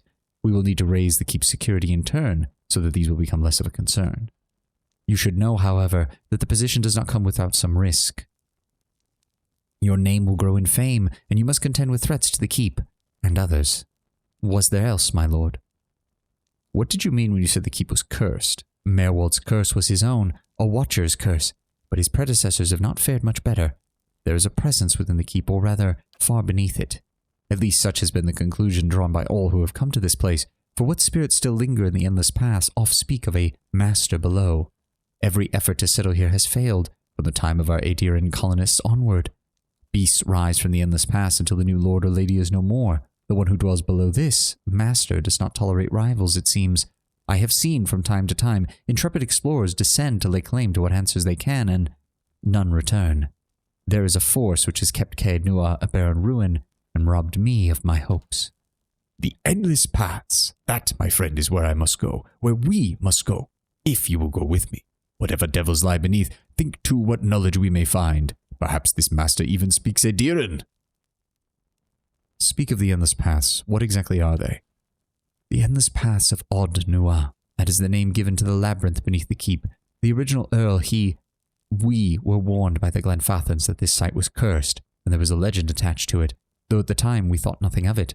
The ruins were built, it is said, by a powerful Ingwithan named Od Nua, who ruled there until his people turned against him. They destroyed his endless paths and filled many of the upper tunnels with soil and stone. No one living knows how far down the tunnels stretch, and few who have ventured there have returned. There is a great talk of riches and treasure, and the promise of Ingwithan relics alone has drawn many fortune-seekers to their deaths. What do we know of this master below? I could not say with any certainty. It must be tied to the man said to have been the architect of the Endless Pass, the Ingwithan tyrant known only as Od Nua. Some claim his spirit endures, or has at least laid a curse upon the site. I cannot imagine much remains of his work, for the ruins have been there for over 1,000 years. But what is left, and what we have found, is impressive. The Earl certainly thought so. I mean, there's a giant Adra hand just casually sitting underneath this place. Is no one going to comment on that? It is carved in the shape of a giant hand with copper filigree all around it. The thing looks like it's belonging to some primordial titan that is about to reach up and crush this place in its frickin' palm. You may have seen while below the hand of the great statue Od Nua constructed. Perhaps it is a statue of Od Nua himself. Probably. Unless they're essentially a game-long dungeon. You walk down level after each level getting progressively harder. The final levels are level 12. Technically max level before the DLC. Yep, so you either go into the past, push as far as you can, then leave and come back later, or you wait until level 12 and do it all in one go. Yeah, we'll see which one we end up doing. But I thought I was the master of Caed Nua. You are. The keep would have no other, but the Endless Paths are not the keep. They are a different thing entirely. It is unfortunate, really, that they are so closely intertwined. If the master below is not dealt with, there will always be a threat to the keep within. Keep from within. I know it is much to take in, but you would remain if you would be lord of this place. Then I can only advise you to seek out this foe before it destroys you. I have another question. No, nothing. Time to find this queen in the city of Defiance. You must know, this queen you're looking for, Defiance Bay has no queen. The McQuins of Aedir haven't reigned here since the war.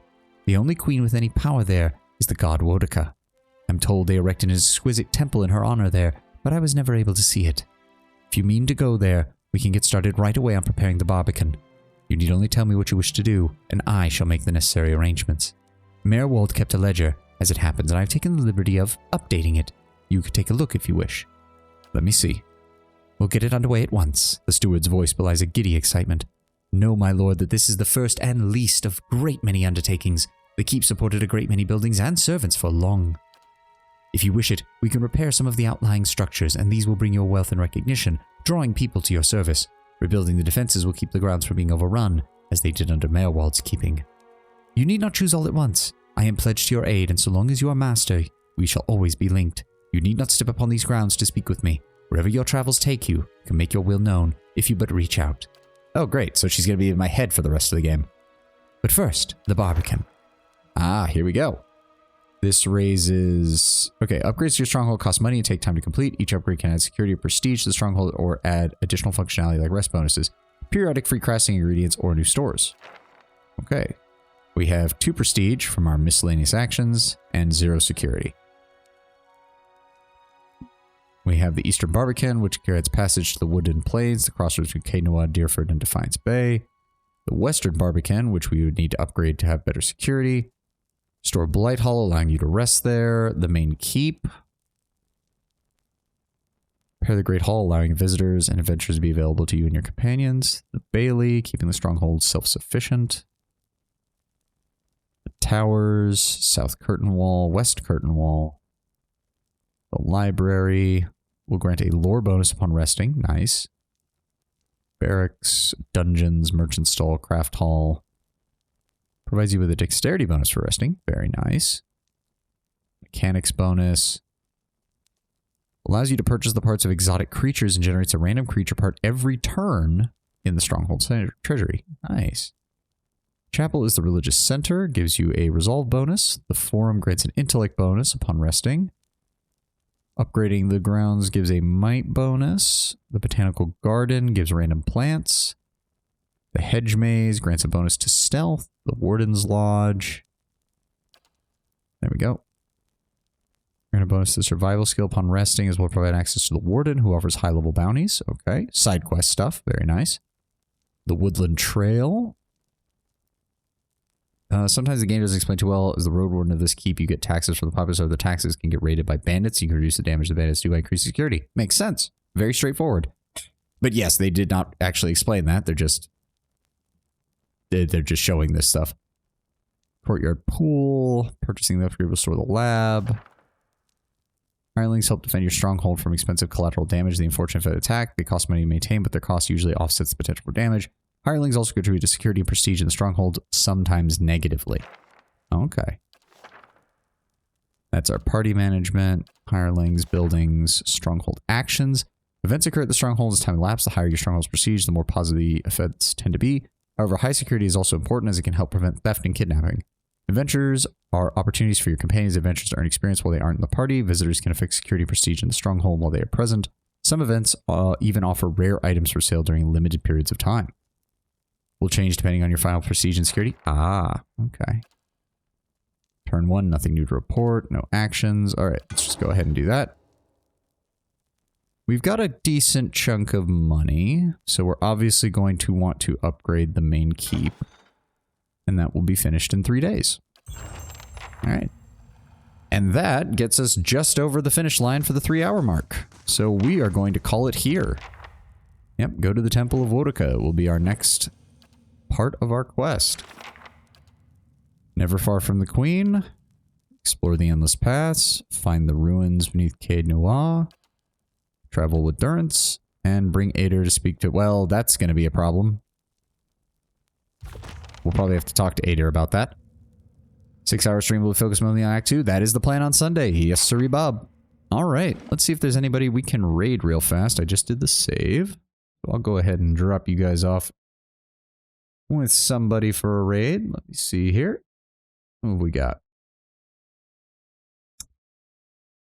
Thrifty is doing Monster Hunter World.